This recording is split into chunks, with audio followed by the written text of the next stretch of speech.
Hello there, welcome to the Saroy channel and welcome to my Omnibus series. I've got so many of these omnibuses that are going to come out so that you'll be able to listen to an hour's worth of stories, which I know you're going to love. You know, the thing is that telling stories is such a fine art, and it's something that was practiced hundreds of years ago when people didn't have the technology that we have today. And everyone would gather around the fire and listen to a wonderful story. And also, what is so wonderful about a story is that personally, I think it is the best way to go to sleep. Every night when I go to bed, I always listen to stories. And that's something that parents used to do with their children. It's something that they still do with their children. There's nothing better than a good story. And so I hope you're going to enjoy this series. And before we start, I just want to say, do subscribe to my channel because you don't want to miss out on anything. Because I'm in for the long haul and I want to make sure that you get the most stunning stories to go to bed with at night or to listen to when you want to be one of those people sitting beside the fire and listening. Don't forget to subscribe to my channel and let's get started. I hope you're going to enjoy the omnibus.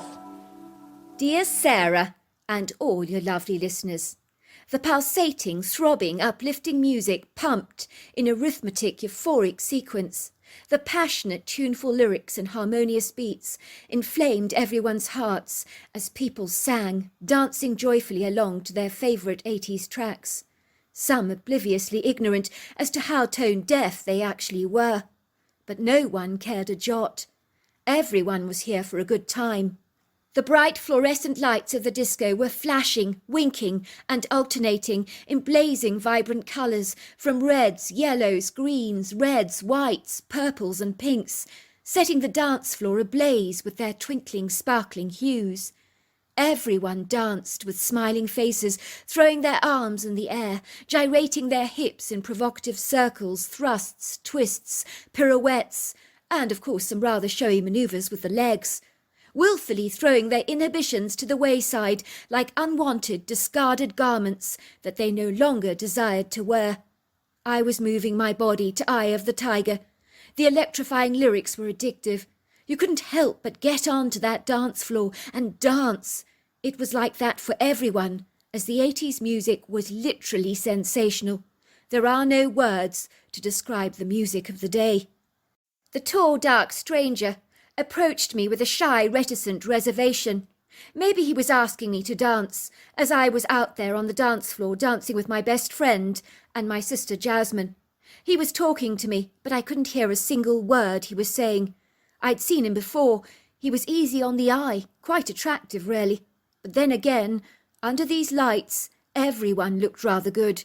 His mouth moved up and down, but his words were drowned out by the loud, vibrating, rocking music. "What?" I shouted. "I'm sorry. I can't hear you." The young man attempted to speak louder.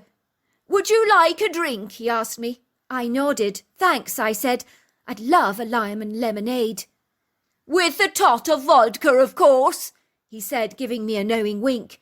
No, I insisted. "I don't drink alcohol." "Fair enough," he said. His olive skin, handsome face registered disappointment. His hazel eyes betrayed a level of annoyance. I knew exactly what he was thinking. I was a party pooper. I didn't care. I had to draw the line somewhere. I'd grown up with an alcoholic mother. I knew exactly what alcohol did to families.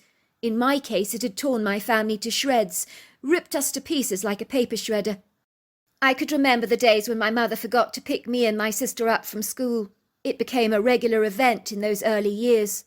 Invariably, she would be found lying in a bush somewhere, spaced out from drinking too much. It was my father who would come and collect us with his tail between his legs, after having been informed by the principal that we hadn't been collected yet. It would be so embarrassing for the two of us, left behind by my mother, seemingly abandoned, forgotten, neglected, like orphan kittens lying on the wayside that nobody wanted to adopt. Those were the unfortunate days when my mother would fail to go shopping, that is, for food. Alcohol she'd always remember. So we were forced to eat rice and butter for our meals. for the pantry was running dry, with only a scattering of staples from some old dry bread to pasta and rice. My mother would be lying passed out on her bed, once again completely plastered, unfit to even brush her own hair. My poor father was naturally at his wits' end. He'd invariably tried his utmost to get her the very best, most professional psychological help, counselling and support. He'd even placed her in rehabilitation centres and clinics which had drained his pockets of sizable amounts of money that we could ill afford, but to no avail, for nothing brought my mother out of her alcoholic frenzy. Each one of these illustrious centres that claimed miracles failed catastrophically for our family. For indeed the longest my mother had managed to remain sober was about 3 weeks. Then she was back on the booze again, like a hamster on its wheel. My father was an honourable, reserved, quiet man. He never said much, but his helpless, tortured, tormented expression was permanently ingrained in his face, as if set in stone forever. It said a lot. My heart would break for him, over and over again, into thousands of pieces. I could see his earnest blue eyes were like deep tragic pools of sadness, regret, disappointment, loneliness, for he knew that the woman he had fallen in love with all those years ago on holiday in Bali was in that body somewhere, but her mind had been hijacked, held to ransom, expropriated by the booze. Now she was gone from us forever, almost as if she'd died tragically and suddenly in an accident. It was like my dad was now in mourning for what could have been, for the lost days when we could have spent quality time together as a loving family, for the wasted times that had been whittled away by that booze. I know he only stayed with my mother to appease us, because he was the one that was forced to assume both paternal roles. It wasn't easy for him. He was the solid, dependable one in the family, the rock that never failed to support us. He was the one that helped us with our homework, tucked us to bed at night. He was the one that wiped our tears away when we grazed our knee, kissing it better. He was the one that took us to the movies, gave us a listening ear when we were sad.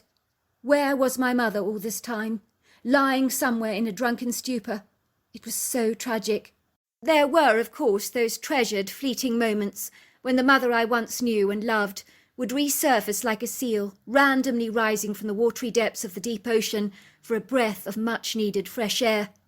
In those lucid moments of clarity, she would apologize profusely for her deplorable behaviour, promise us that things would change, but her words were hollow, empty, meaningless, insipid, redundant, insignificant.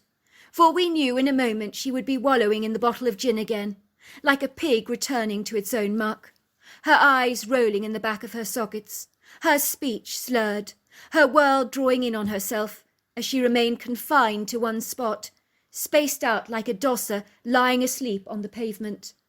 It was hard to believe that my mother had been a beautiful woman at one point in time. I remember my father picking up a cherished old framed picture of her once, before they got married. It was standing up proudly on the ornate chestnut dresser that was covered in carved leaves and pomegranates. The radiant woman was smiling so brightly in the photograph. I could see my father smile longingly at the picture, as if he wanted to drag that woman out of the photograph, the woman who should rarely be his wife, not the shadow, ghostly, vacant mannequin that professed to be his wife, but was more like a stuffed animal from a taxidermist, barely alive in its own skin, vacant in the body. I remember I caught him crying as the tears streamed down his face, which he didn't want me to see, but I saw them. Now the remnant of what was left of my mother lived in our house daily, always smelt of booze, slurred on her words, looked like a tramp you would find on a street corner. Her once exquisitely autumn-coloured red hair had all but faded. It lay dull, matted around her face in tangled knots. Her face was shrunken inwards, the skin clung tightly to the skull. Her cheekbones were like sunken hollows, her eyes rimmed by dark circles, like someone who'd been deprived of sleep for a very long time. Her body, stick-thin, was just skin and bones. Her clothes clung to her emaciated skeleton like rags. If you had spotted her in a grocery store, you would most certainly have thought she was painfully thin, possibly suffering from anorexia or some other eating disorder. If you had observed her in a bottle store, you would have known that she was a drunk. My parents slept in separate rooms. They were like two passing ships in the night. I knew that I never wanted to become my mother. She was a walking tragedy on legs, a story where there was no happy ending. My father begged me, he begged Jasmine as well, to never ever drink. He was so terribly afraid that we would end up recreating the bitter cycle of my mother's life, her tragedy. Alcoholic addiction. It runs in households, he informed us. I've done my research on the matter. I've learnt that there can be a genetic disposition to addictions running in families. I don't want to lose the both of you, like I've lost your mother. Promise me, will you, that you will never drink alcohol? I'm so desperately afraid if you start, you won't be able to stop. When my father had begged me not to drink alcohol, I was completely on board with the idea. There was nothing in the world about this lethal cocktail that could ever seduce me, for I had been witness to what it can do to your lives. It had robbed me of my mother. I didn't want to be a carbon copy of her one day, when I got married, raising my own children, and then recreating what my mother had done for our own lives. That would be a train smash waiting to happen, all over again. I promise you, Dad, I said, I will never drink.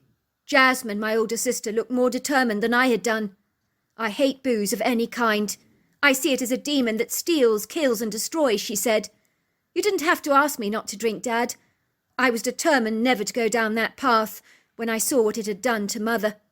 I'll never allow not even so much as a sip of fizzy champagne, even at my own birthday bash, to titillate my taste buds ever. I'll never drink. I don't want to end up like Mother. Good girls, he said, kissing us both affectionately on our foreheads. I knew my father was right about addictive personality, as throughout my life I had gone through addictions of my own with certain food groups where I would eat one thing for weeks at a time. I couldn't afford to allow alcohol to become one of those addictions, holding me to ransom like a gun to the temple. Back to the party. There was the young man. He'd returned from the bar. He was holding a glass of lime and lemonade in his hand. The ice tinkled in the glass. He beckoned for me, by bowing his head, to leave the dance floor, to join him at the table. "So, what's your name?" he asked me, handing me an iced glass of lime and lemonade, with a sprig of mint on the top. "Thanks," I said. "Phew, it's thirsty work out there doing all that dancing. Goodness gracious, I'm exhausted. My name is Lily," I said, knocking back a large sip of the refreshing drink. "Oh, this is so good. I had no idea I was this thirsty." "Pretty name. I like it. My name's Ronald, but you can call me Ron if you like. Well, all my friends do, that is." "I've seen you around before, on the campus, hanging around with the engineering fraternity. Is that right?" I asked. "Got it in a nutshell," he said, grinning. "I've seen you around too. You caught my eye a long time ago. I was very glad to see you on the dance floor. I'm not going to kid. I've wanted to meet you for quite some time. You've got such magnificently beautiful auburn hair. It caught my eye immediately. I must confess, I've always been a sucker for a redhead. Are your friends here with you tonight?" "Yes, you see the blonde girl over there, the one wearing the black hat with the purple sequins? That's my friend." "Oh, yes, I see her. She looks rather bladdered." "Yes, well, she does tend to get rather drunk. She's my best friend Lacey. My sister Jasmine is around here somewhere. I don't actually see her. You'll notice her because she's got auburn hair as well. You can't miss her. Oh, there she is, over there. Do you see the slender girl wearing the silver dress? That's Jasmine." "Very pretty too," he said approvingly. "Must run in the genes, the good looks, I mean. May I ask you, why don't you drink?" "Oh, it's a long story. I'd rather not go into it now.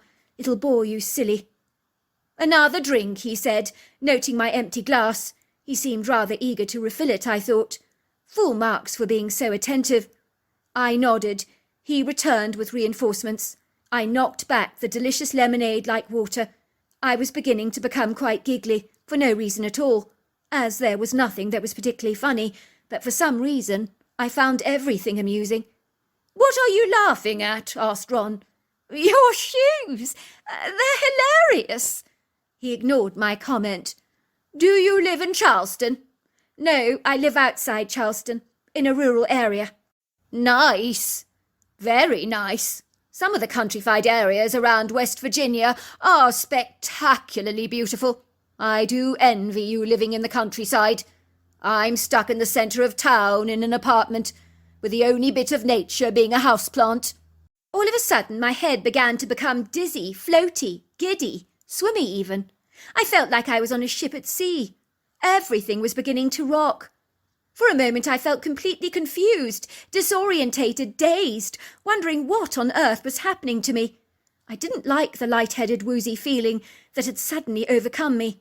Even my words began to slur rather like my mother's do. I could see the hazy blur of Ron sitting opposite me. He appeared to smile, but he looked like a faded, obscure figure in a very cloudy photograph that you couldn't see very clearly. He kept going in and out of focus as everything whirled and spinned around me, almost as if I was on a roller coaster, going around and around, spinning, wheeling, twirling and pirouetting. I'm sorry, I said. I don't know what's happening to me. I feel very strange. Quite peculiar, actually. You'll get used to it. I asked them to put a tot of vodka in your drink. It's called being a little tipsy. You'll enjoy the feeling after a while. Nothing wrong with that at all. It'll help you unwind, go with the flow, relax. But why? I told you I don't drink. I don't drink. I became belligerent. I began to hit him with the back of my purse. I don't drink. I don't drink. Are you for real? Stop hitting me with your purse, will you? Listen, everybody drinks at these events. It's all a bit of fun. It's a great way to relax. Helps us to have a good time. This way we can get to know each other better. A lot better without that awkwardness. What's going on here? Said my sister Jasmine, who caught sight of me hitting a man with the back of my purse. She turned around to look at me, her face a picture of horror and indignation. What have you done to my sister? She said, staring at Ron with eyes as wide as saucers. Look at her. She's completely drunk. Look what you've done.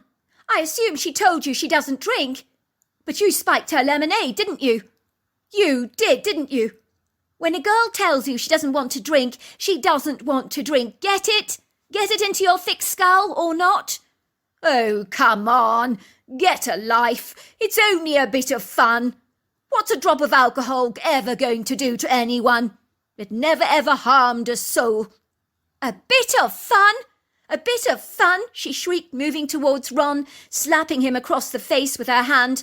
I'll have you know, what you call a bit of fun has literally ruined our lives, has robbed us of our mother, has caused my father so much sadness and grief and despair.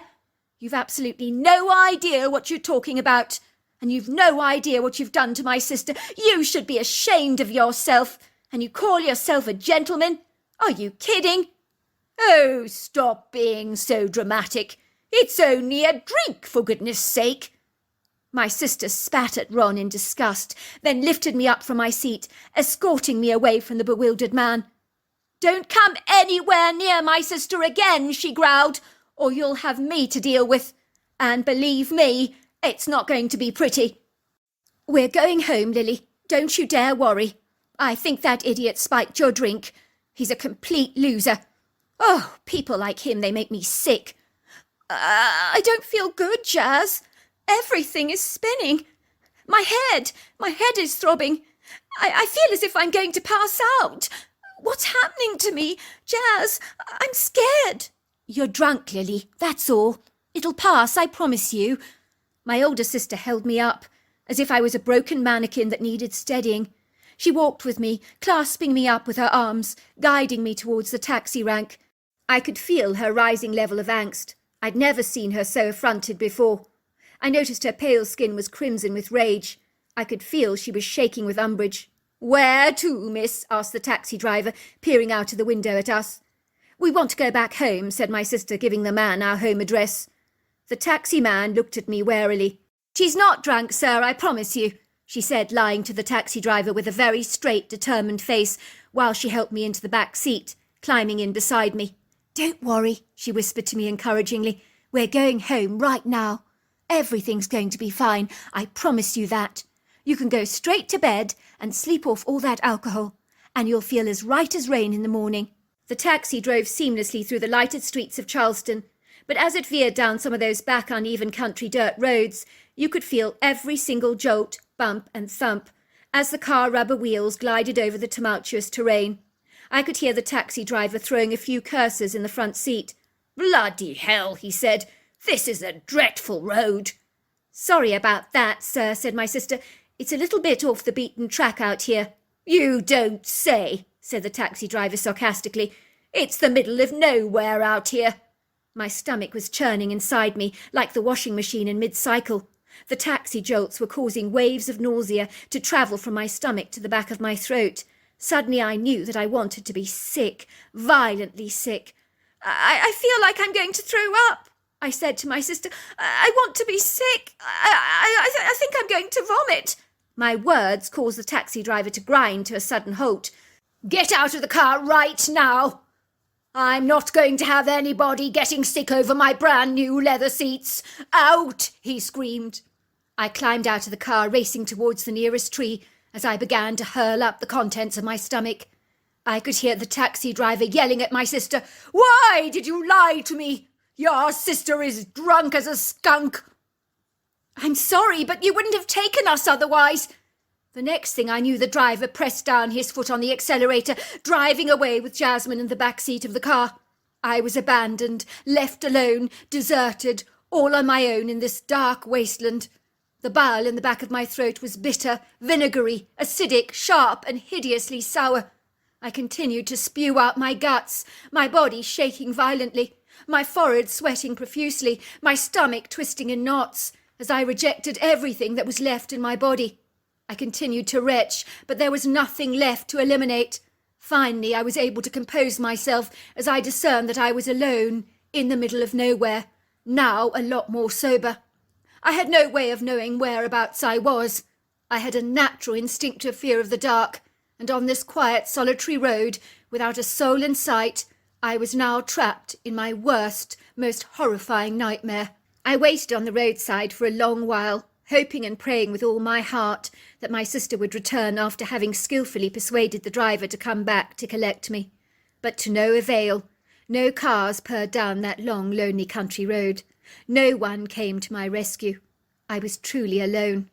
I decided to follow the road, for at the very least, if my father came back to look for me after Jasmine told him what had happened, he would know exactly where to find me.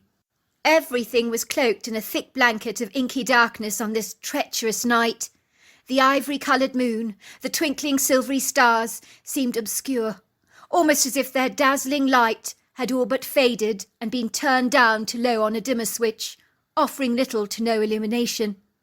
The whole countryside appeared menacing, foreboding, unwelcoming, predatory, while the whistling wind meandered through the tall trees, its feisty gusts causing the graceful branches to bob up and down.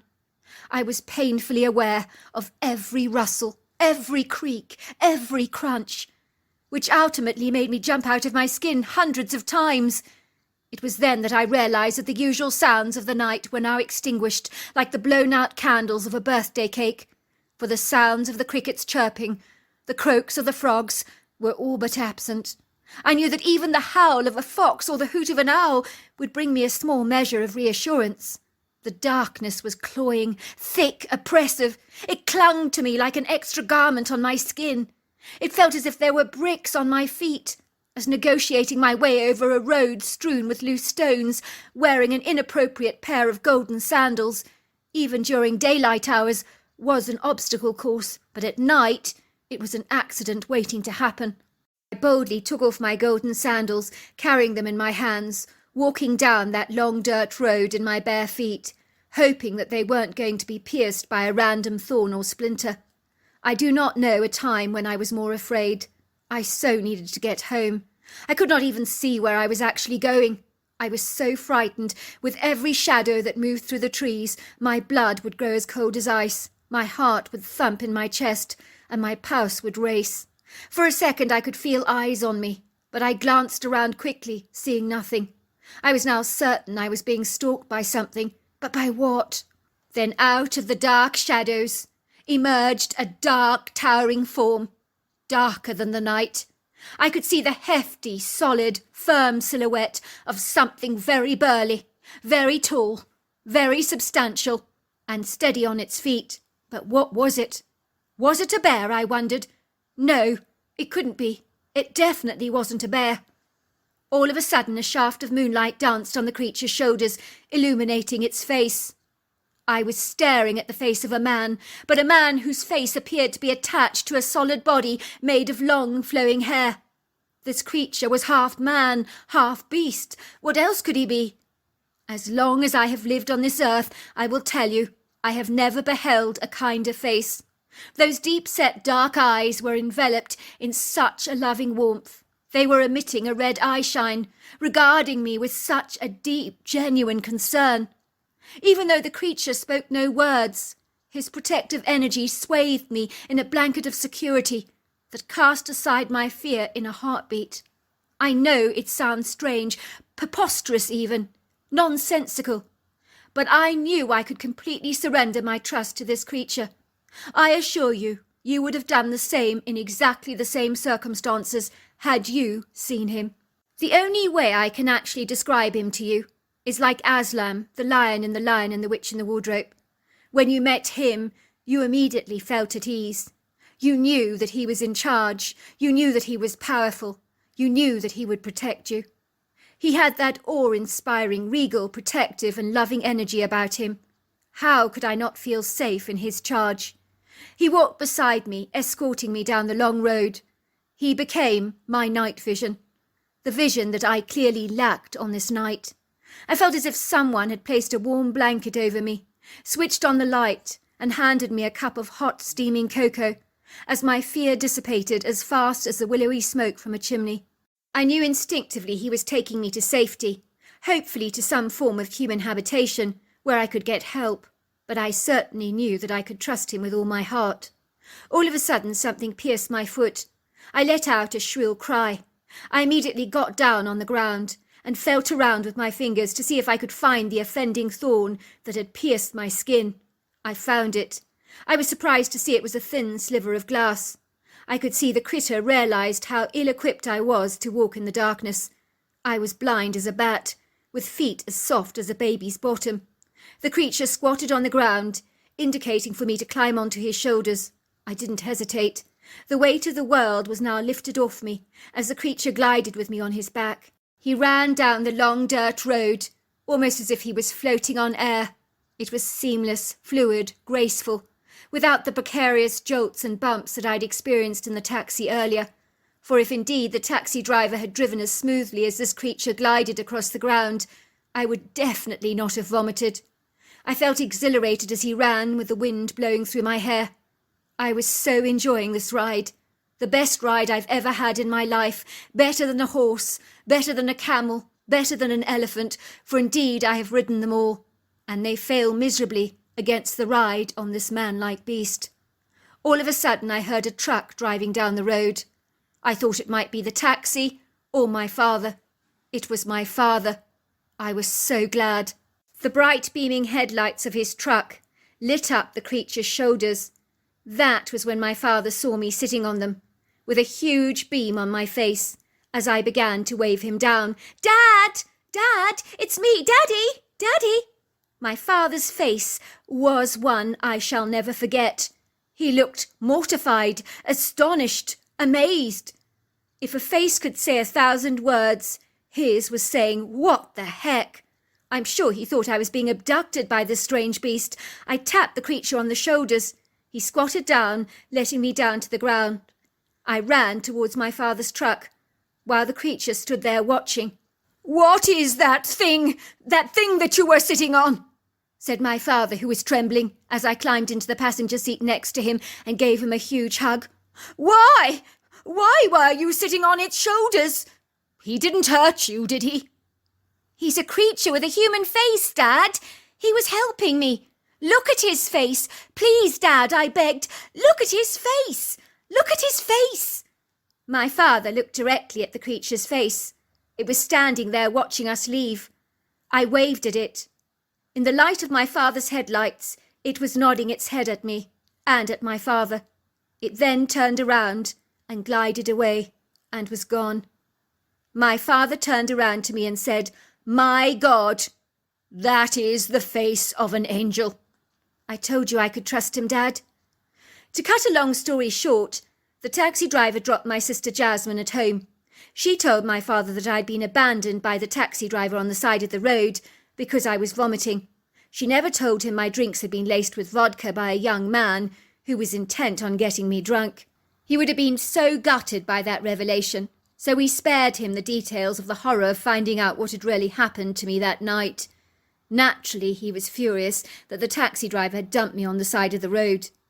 Over many years, my father has often talked about the strange creature he saw, with the angelic face that carried me on his shoulders.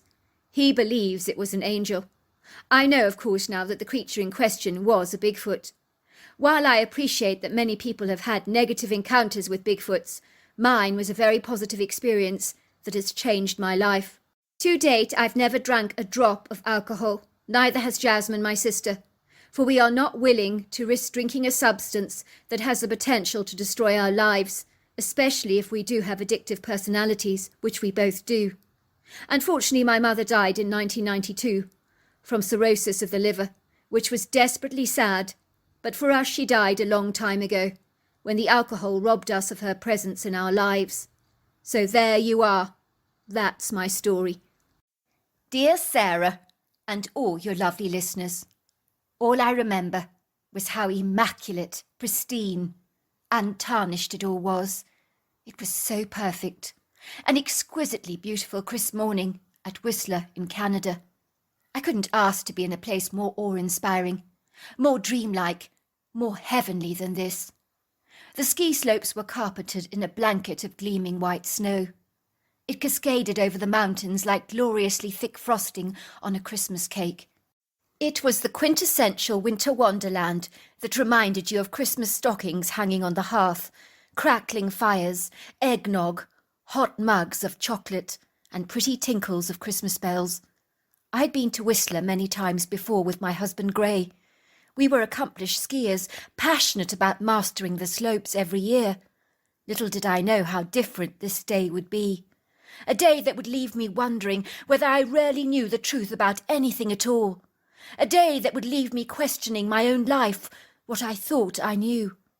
In a few minutes, my life would never be the same again.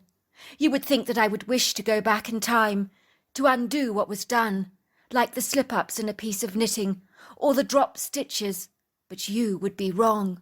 Very, very wrong. Sometimes the egg needs to be cracked, so you can see what is really inside it, whether it's good or rotten. If the egg isn't good, then leave, for that is the wisest course of action to take. You cannot change a bad egg back to a good one, except in very rare circumstances that are few and far between.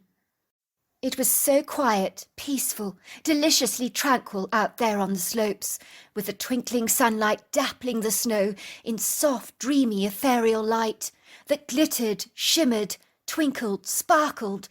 Then there were the tall evergreen trees, their quintessential pyramid shapes reminding me of Christmas trees, their graceful needled boughs all draped in fluffy clouds of puffy snow that clung to their needles like white Christmas streamers.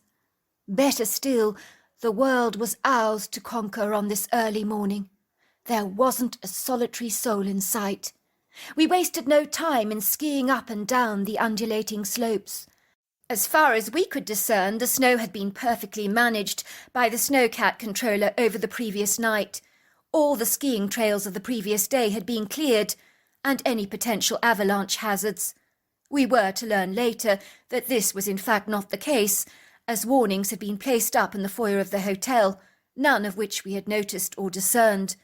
We didn't have a care in the world this morning, gliding so seamlessly with our skis, as though floating on air. Then it happened. My world came crashing down upon me. Suddenly there was a shush.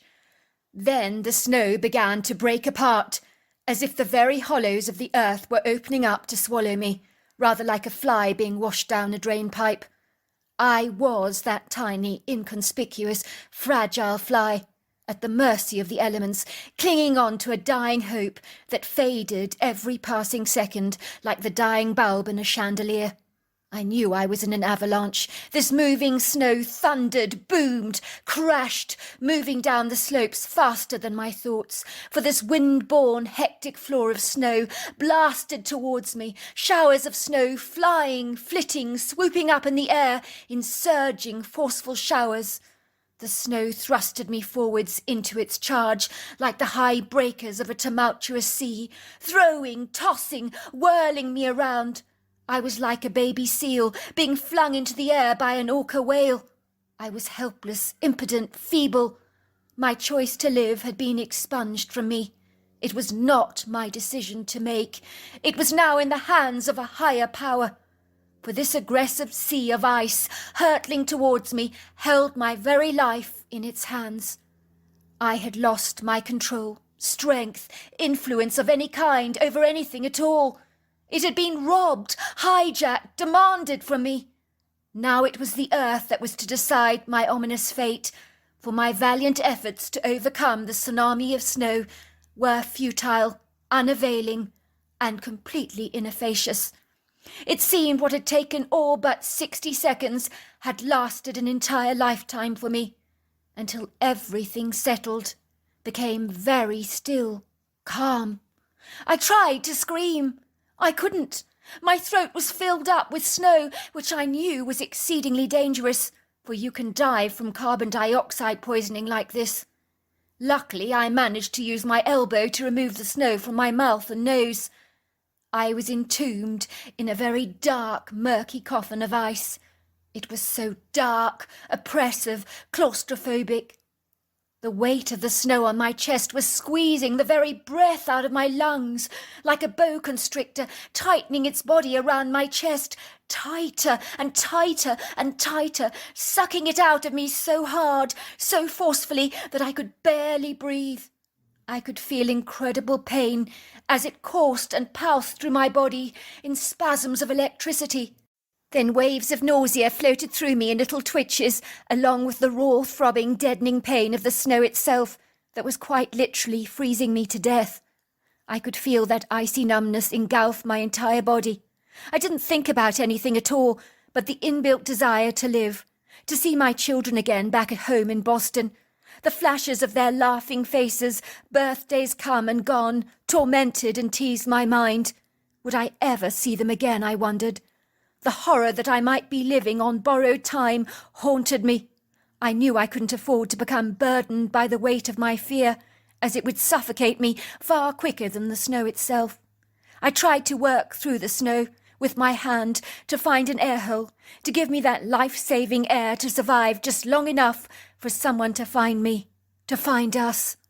Then something pounced on top of me. It felt substantial, strong, powerful. I thought it had to be my husband. I really did. He had come to my rescue. He had found me. Perhaps he hadn't been caught up in the avalanche after all. I seemed to vaguely remember him being further away when it happened.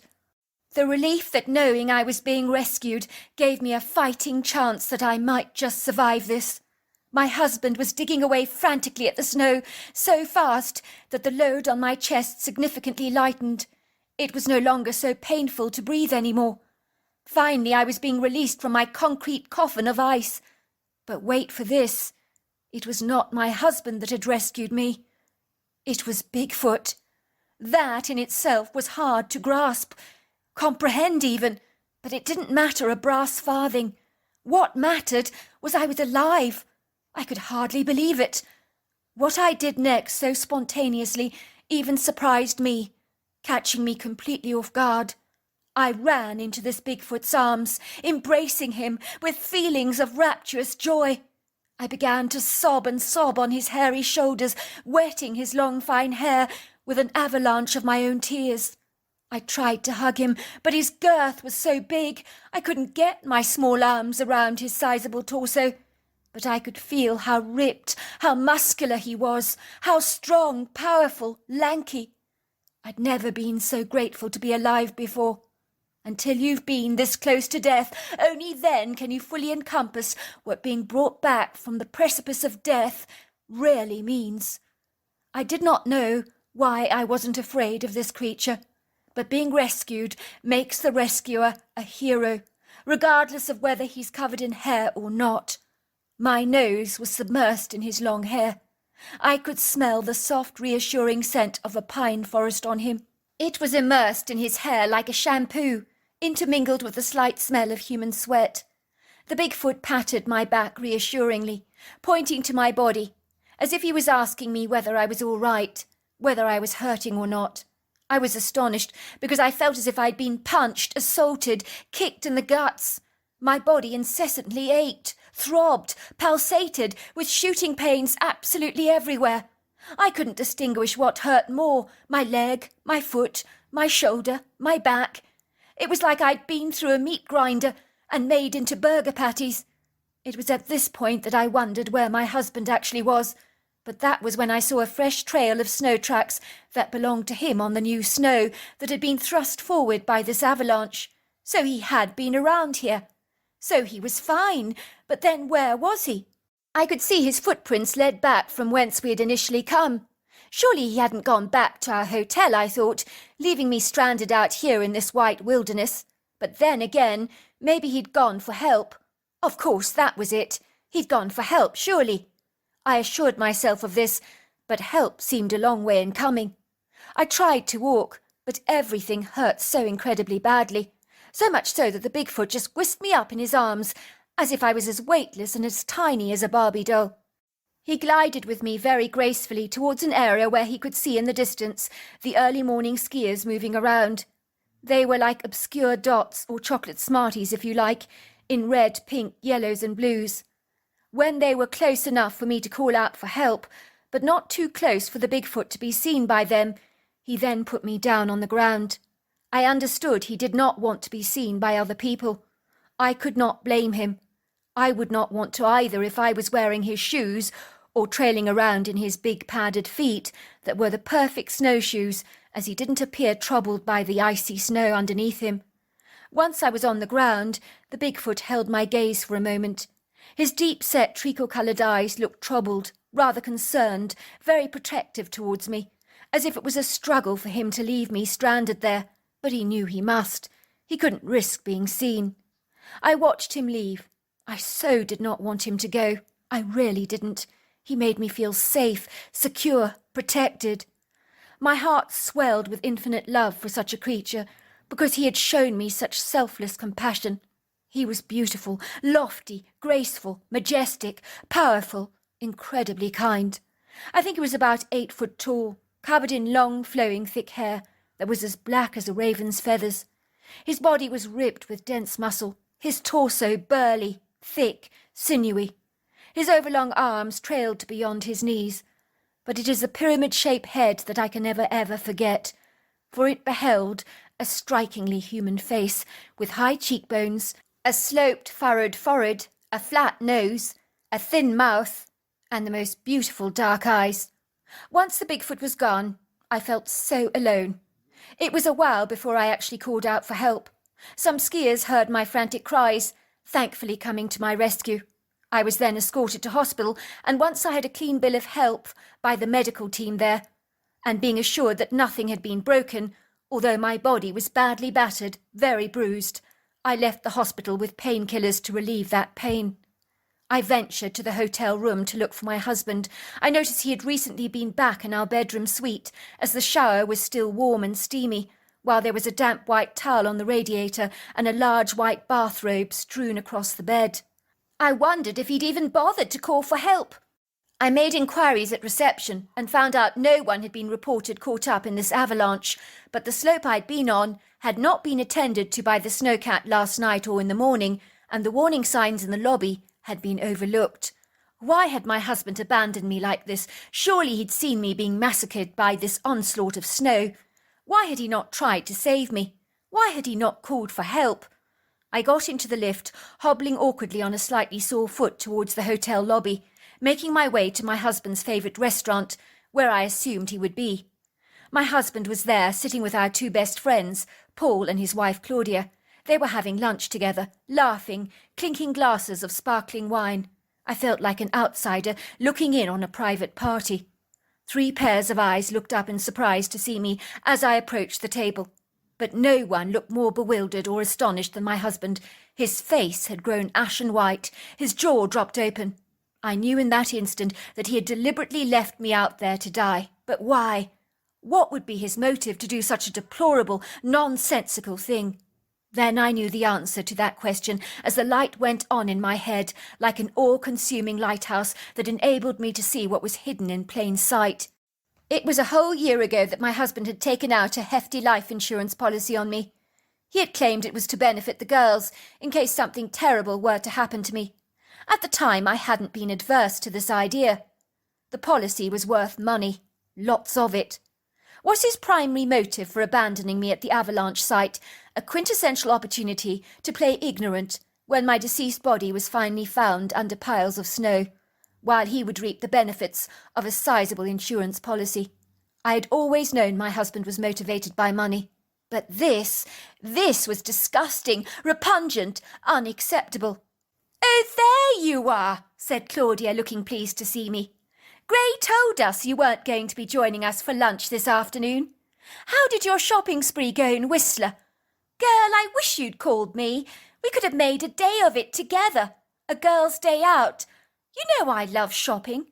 Did you buy anything really nice?" I glanced at my husband. His expression was blank, but I could see his hazel eyes had become frightened, panicky, perturbed. I'm sure he was thinking quickly on his feet to explain away his abysmal behaviour out there on the ski slopes. "If you must know, Gray and I were up early this morning on the ski slopes together.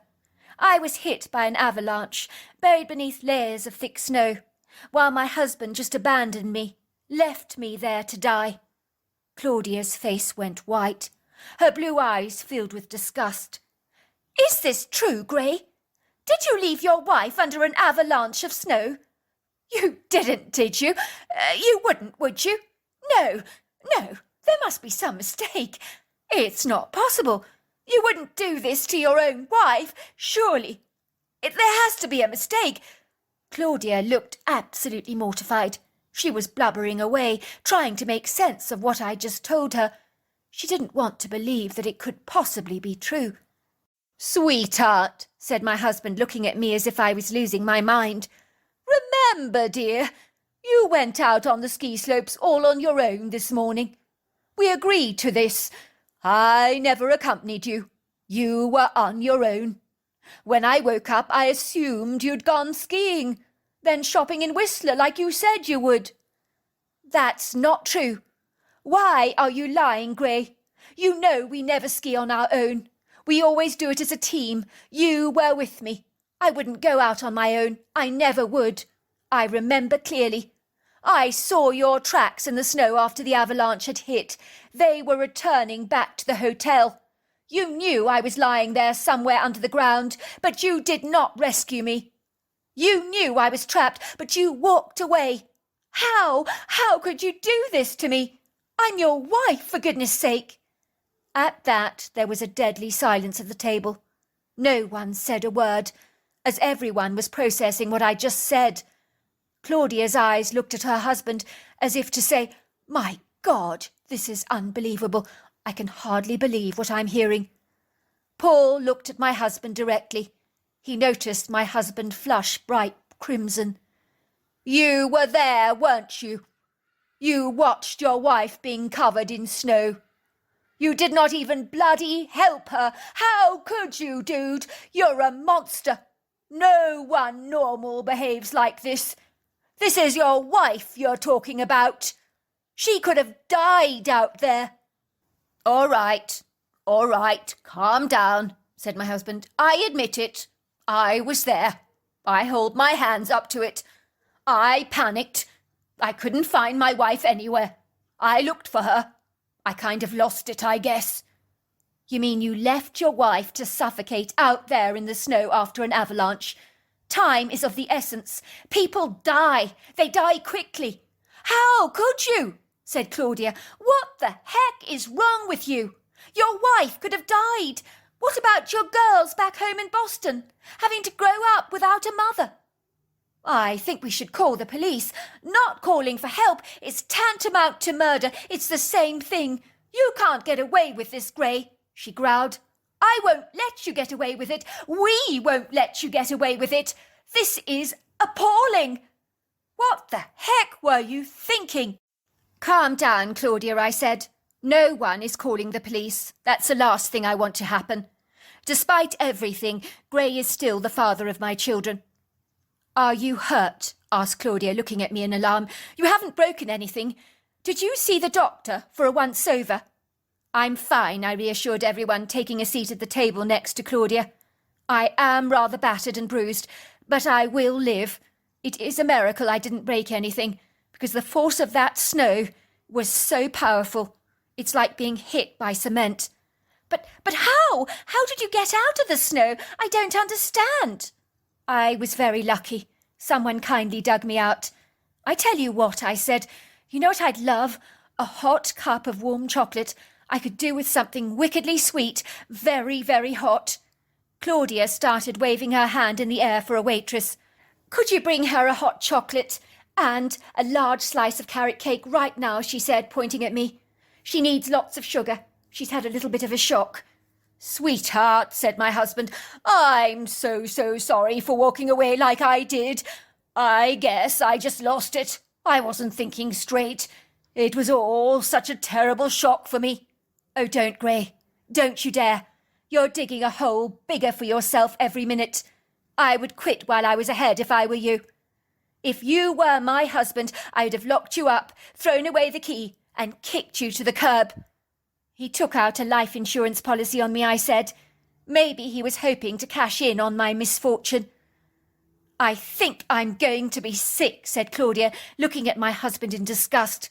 I could see him flushing again. I knew in that moment my hunch was right. He had not deliberately set out to kill me, but when I became buried under an avalanche, he saw the quintessential opportunity of striking it rich quickly.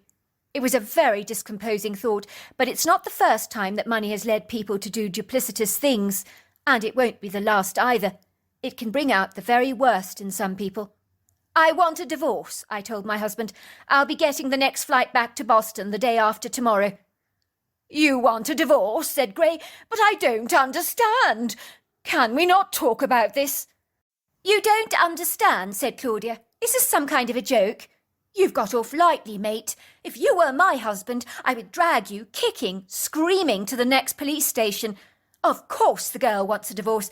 No one wants to remain married to someone who left them to die in the snow. Are you kidding? Is that it? Said my husband. We're not even going to speak about this. You just want a divorce, just like that? That's right. I want a divorce. There's no point in discussing anything any further. You've shown me the contempt you actually feel about our marriage. I thought we were happy. I thought we were in love, settled, secure, safe. But your actions have spoken differently. They've spoken 1,000 words. You don't love me. I don't want to be married to someone who doesn't love me. You love money more than you'll ever love me. That is clear. My husband's eyes clouded with crocodile tears. But I do love you, he insisted, more than anything. What about the kids? They need a loving home, 2 parents to raise them. Think, sweetheart, think what you're doing to us. Please, Gray, said Claudia, making a gagging sign with her fingers. Please don't insult our intelligence. You don't even know the meaning of the word. Love is about sacrifice, putting others before yourself. All things you clearly failed to do. Things that a husband is expected to feel about his wife and kids. But not you, Gray. You had other ideas in mind that revolve around $signs. That evening Claudia insisted I shared her suite with her, while her husband found a single room somewhere else. I could see that she was a genuine, true friend. I was grateful for her company, as she was that sounding board where I could vent my raw emotions, which were as numb as if they had been trapped under that freezing cold snow with me. I think it was my mind's way of processing everything that had happened, drop by drop, rather like a leaking tap, so that slowly and surely I could finally come to terms with the fact that in the morning I was still very much a married woman, and by lunchtime I was filing for divorce. I cannot believe what you've been through, said Claudia, giving me a warm hug. I've never liked Grey. I always thought he was a little shifty, but I was friends with him on your behalf because he was your husband. It seems my gut instinct about him was right all along. He's a real loser. I loved him, I said, with all of my heart. I have children with him, beautiful children, I said, feeling a tear rolling down my cheek. What kind of self-respect would I have for myself if I stayed with a man like that? So who did rescue you from that avalanche, Claudia asked me again. You never told me. Bigfoot rescued me. For a moment Claudia became as still as an ice statue. Her mouth dropped to the ground. Her eyes widened. You are joking. This is some kind of a wind-up, surely. No, this can't be true. Do I look like I'm joking? I asked her. Bigfoot rescued you. That's right, Bigfoot. You must have been terrified, said Claudia. No, actually I was relieved. I gave him a huge hug. I cried on his shoulders. Of course, I couldn't really hug him. I mean, I couldn't get my arms around his torso. He was so wide. But I did try. Claudia looked as if the cat had got her tongue. You hugged a Bigfoot. You cried on its shoulders. What? What did it do? It patted my back, as if to reassure me. He was ever so nice. What did he look like? Asked Claudia excitedly. Was he how you would expect a Bigfoot to look like they talk about on television programmes, or was he different? In truth, I think I was inclined to think of him more as a creature of legend than something that was real, that bore a striking resemblance to King Kong, I suppose. I never expected to encounter one for myself, so I never meditated on what encountering one would actually be like. And did he? Did he bear a striking resemblance to King Kong? No, not really. But he was huge. Let's not kid.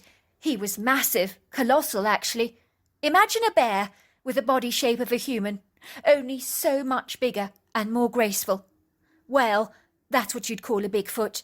You mean like a giant with hair, but with a human face? Asked Claudia. Something like that, I said. It's hard to explain, really.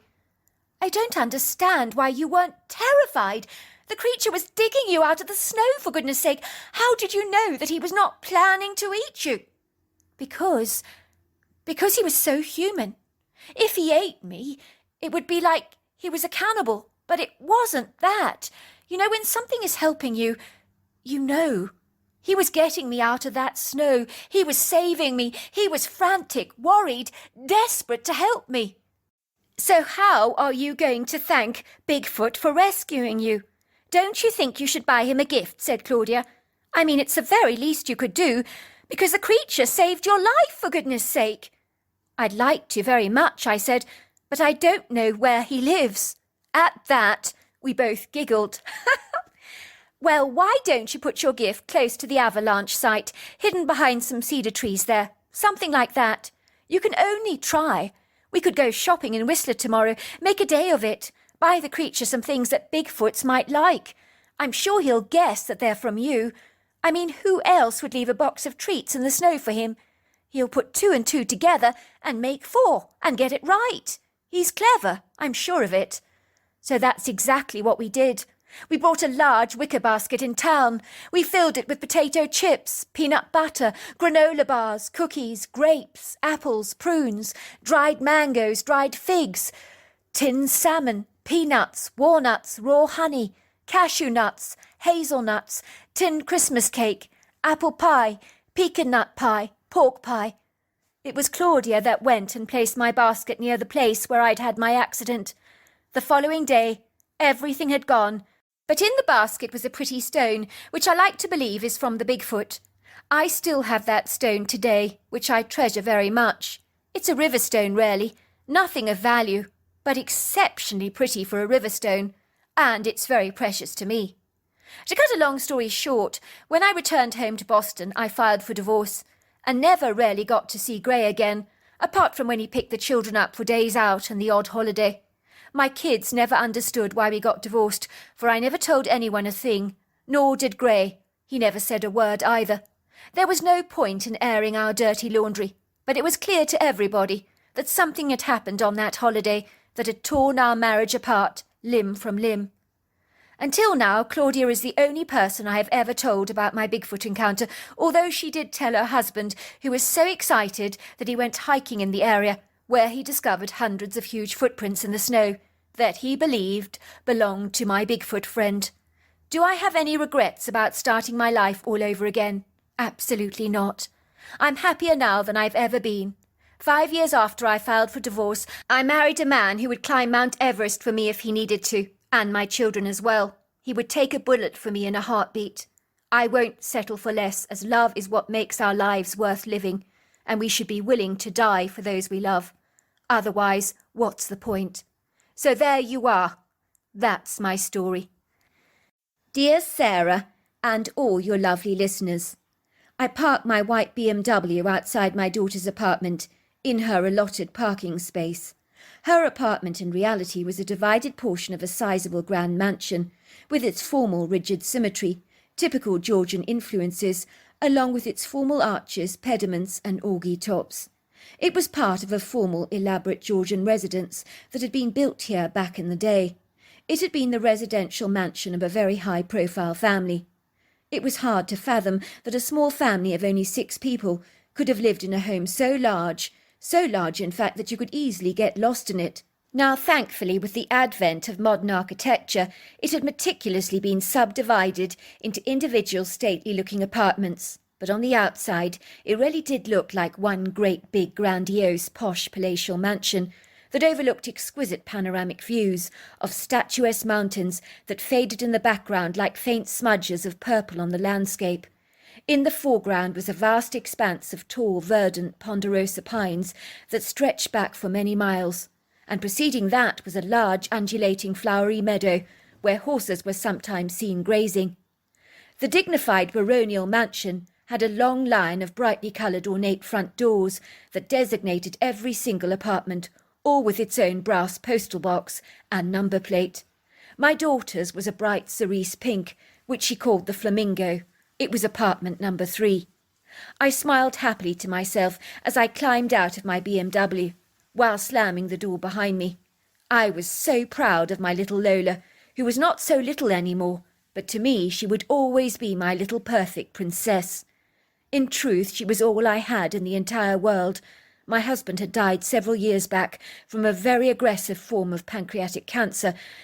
I grimaced at this rather alarming thought as I made my way to my daughter's rather attractive pink front door. Naturally, I still wished she lived at home with me, but then she was 25, with great aspirations in her career in the textile industry. She was now in senior management, doing exceedingly well for herself, bringing in a sizable income. I swelled with a mother's pride as I turned the key in the lock, walking through her very fashionable home that had been lavishly decorated with classic vintage furnishings that were unlikely to become passé or dated. I moved towards the long, luxurious-looking, graceful cream curtains, drawing them back to allow the full light of the morning to permeate the house. I opened a couple of windows to bring in some much-needed fresh air, to refresh and deodorize the place, which was something my daughter always failed to do. The inside of her house was very open plan, efficient, methodical, streamlined, certainly suitable for an up-and-coming young woman like her. I meandered towards the kitchen. It was when I reached the large Frankie stainless steel sink that my blood ran cold. There was no cereal bowl in the sink, nor any telltale splashes of milk on the large granite counter, or some spilled cereal flakes on the floor. Nor was there any dishes from the previous night now soaking in the sink under the suds, or even an empty glass of wine on the counter. All the stuff I would invariably wash up and put away before my daughter returned home. I liked to keep the place spick and span for her. I knew she could, of course, hire a cleaner, but it was nothing for me to take charge of her home for her, collect her dry cleaning, do a little food shopping for her, as her taxing, challenging, high-profile job demanded so much time from her. Too much, actually. I liked to be a help whenever I could, which she rarely appreciated. If my daughter was anything, she was a creature of routine and habit. My mind began to scream and panic. If there was no cereal bowl in the sink, no leftover dinner plates from the previous night, then maybe my daughter hadn't come home last night. Where was she? I charged to her bedroom, thundering towards the door, standing there in the entrance. I sucked in a deep breath. The large queen-sized wooden sleigh bed was the way I'd made it yesterday, with the pretty cream scatter cushions arranged precisely over the satin aquamarine bedspread. Nothing had been touched, not a single thing. This was unusual. There were no clothes strewn over the floor, no pyjamas lying bunched up in the corner, no used white toweling robe lying across the chair, no cushions lying scattered across the floor like white water lilies in a pond. Everything was exactly the way I left it the previous day. I began to panic. A cold chill ran down my spine like a powerful electric surge. Something was wrong, very, very wrong. I could feel it in the depths of my gut. I began to feel violently sick as the bitter taste of bile rose up in the back of my throat. Oh my God! Where was my precious Lola? I trembled as I pulled out my cell phone from my pocket, dialing her office. "Hello," I said. "Can I speak to Lola Farrell, please?" There was an awkward silence at the other end of the phone. "Hello," said the voice. "This is Jim Napier speaking. I'm afraid Lola Farrell has not come in this morning to work, nor has she phoned in sick. I am terribly concerned because we have a very important meeting together with the chief executive of Myla Compass this morning. It's most unlike Lola not to turn up for work. I have tried to contact her on her cell, but there isn't any response. You wouldn't happen to know where she is, how I can contact her, would you?" "No, I'm very sorry," I trembled. "I don't. That's actually why I'm phoning you. There's no sign of her having returned home last night. Her bed hasn't been slept in." "Oh dear, that is very troubling. That is unlike Lola. She's the most structured person I know. Keep me posted if you hear anything." "Will do so," I said. I switched off the cell phone, staring vacantly into space for a moment. My mind was empty, devoid of thoughts, because thinking hurt. It really hurt. Then I bounced out of my enforced coma, allowing myself to wallow in the horrifying reality that something quite dreadful, something quite appalling, had happened to my daughter. But what? Maybe she was lying dead in a ditch somewhere. Maybe she'd been mugged or even murdered. The very thought had me spinning into an overdrive like an out-of-control tornado that could not be calmed. I needed to phone all the hospitals in Washington first to see if anyone fitting Lola's description had been brought into accident and emergency, but it would seem I was drawing blanks at every turn. A feeling of impending dread hung across my mind, like the thunderclouds gathering across the horizon before a big storm breaks. Something quite dreadful and calamitous had happened to Lola. I knew it. I could feel it in my gut. I tried so desperately not to cry, but a lone tear flew down my cheek too fast for me to catch. "Get a grip, woman," I told myself firmly. "What use are you to Lola, with a brain like paper mache?" Before long I was seated at a desk at the police station, my head whirling. Crazy thoughts spouted out of my mind like the water from a whale's air hole. I glanced at the pinboard. I wish I hadn't. My heart sank. I saw 3 pictures of missing people on newspaper snippets, whom clearly were lost. They'd never been found, for indeed if they had, those paper cuttings would have been removed a long time ago.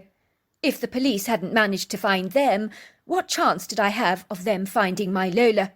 Would my daughter's face be joining them, I pondered. I could feel the nausea rising in the back of my throat as the officer entered the office. I think I wanted to be sick.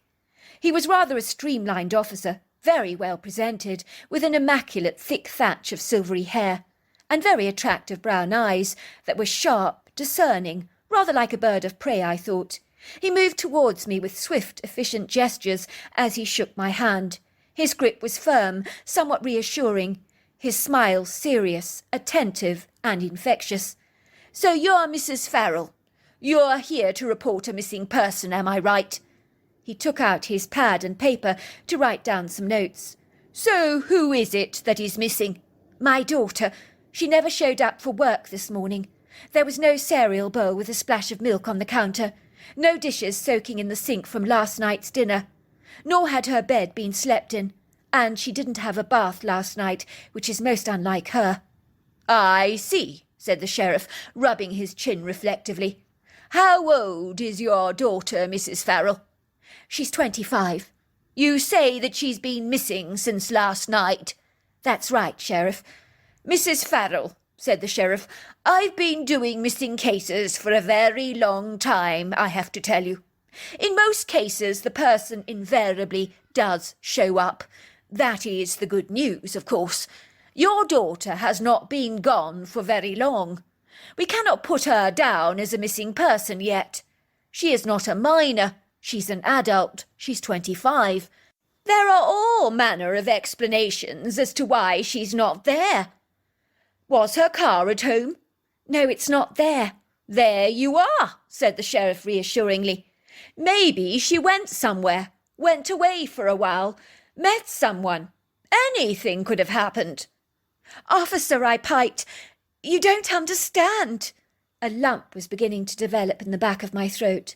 My pensive voice became subdued, grave, very downcast. I felt as if the weight of the entire world had suddenly been placed on my shoulders.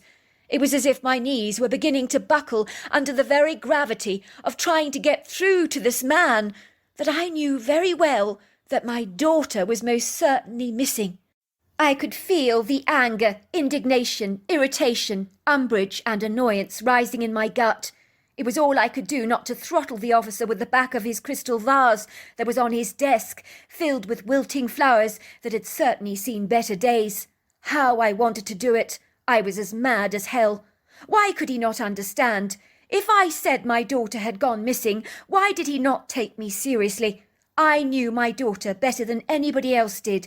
Officer, I repeated, you don't seem to comprehend the gravity of what I am stressing to you. This is very, very important. I need you to understand. My daughter is a creature of habit. She's set in her ways. She's a creature of routine. This behaviour is not like her.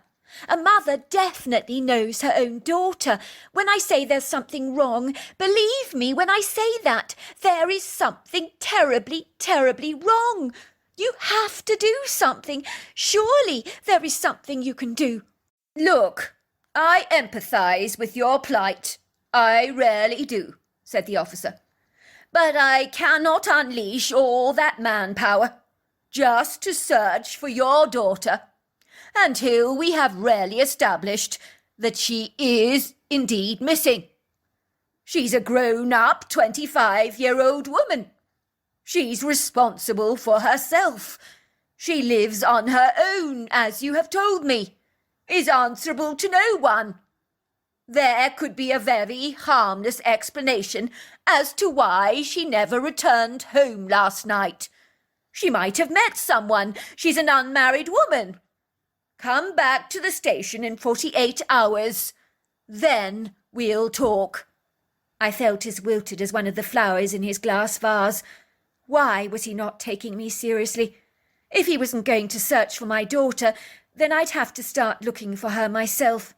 I felt aggrieved, cheated, enraged that this officer was not recruiting any help in regards to my daughter's disappearance. Something really baneful, pernicious, or even insidious could have happened to her. The longer you left it, invariably the worse it became. Did he not realise that? Before long I was knocking on all the brightly coloured doors of people living in the lavish Georgian apartments. Some people were still at work. Others were at home, and willing to talk to me, with no clues as to the whereabouts of my daughter. It would seem that they knew her in passing, but not on a personal level. But no one appeared to have seen her. Finally I knocked on my daughter's immediate next-door neighbour's house, as I had seen the young man return from shopping with a couple of brown paper bags from the delicatessens. He parked his car on the street corner. I could hear the chain being pulled back from the door. Then the bright canary-coloured yellow door suddenly opened. He was a young man in his early 30s, rather handsome really, with hazel-brown hair, blue eyes and a boyish-looking face. "Hello. If you're looking for sponsors, I'm very sorry, but I've done 3 raffles this week, and I'm inundated with them. I can't do any more." "No, I'm here about your next-door neighbour," I said, putting my foot in the door quickly in case he slammed it in on me. "My daughter. Have you seen her?" "Oh! You mean that pretty young woman that lives next door behind that pink door?" "The very one," I said. "She's my daughter. Have you seen her at all recently?" Well, I often see her after work. She tends to go into the woods for a hike. I notice she returns home, puts on her pink gym gear, and goes power walking in those woods over there. This was news to me, something my daughter had never mentioned off the cuff. What woods? I asked. Oh, the ones at the back of the properties here. There's a wooded area with hiking trails for people to go walking there with dogs. You know, that sort of thing. Your daughter tends to go there every day after work for a bit of light exercise, I imagine. Thank you, I said. Did you happen to see her yesterday go into the woods? It's very important. You see, her car's not parked in her space. I need to know if she returned home at all last night. Let me think, said the man, looking befuddled. In truth, I'm not altogether very sure. It feels like I saw her yesterday, but then again, I could be mistaken. I am sorry, but I don't want to give you false information to get your hopes up.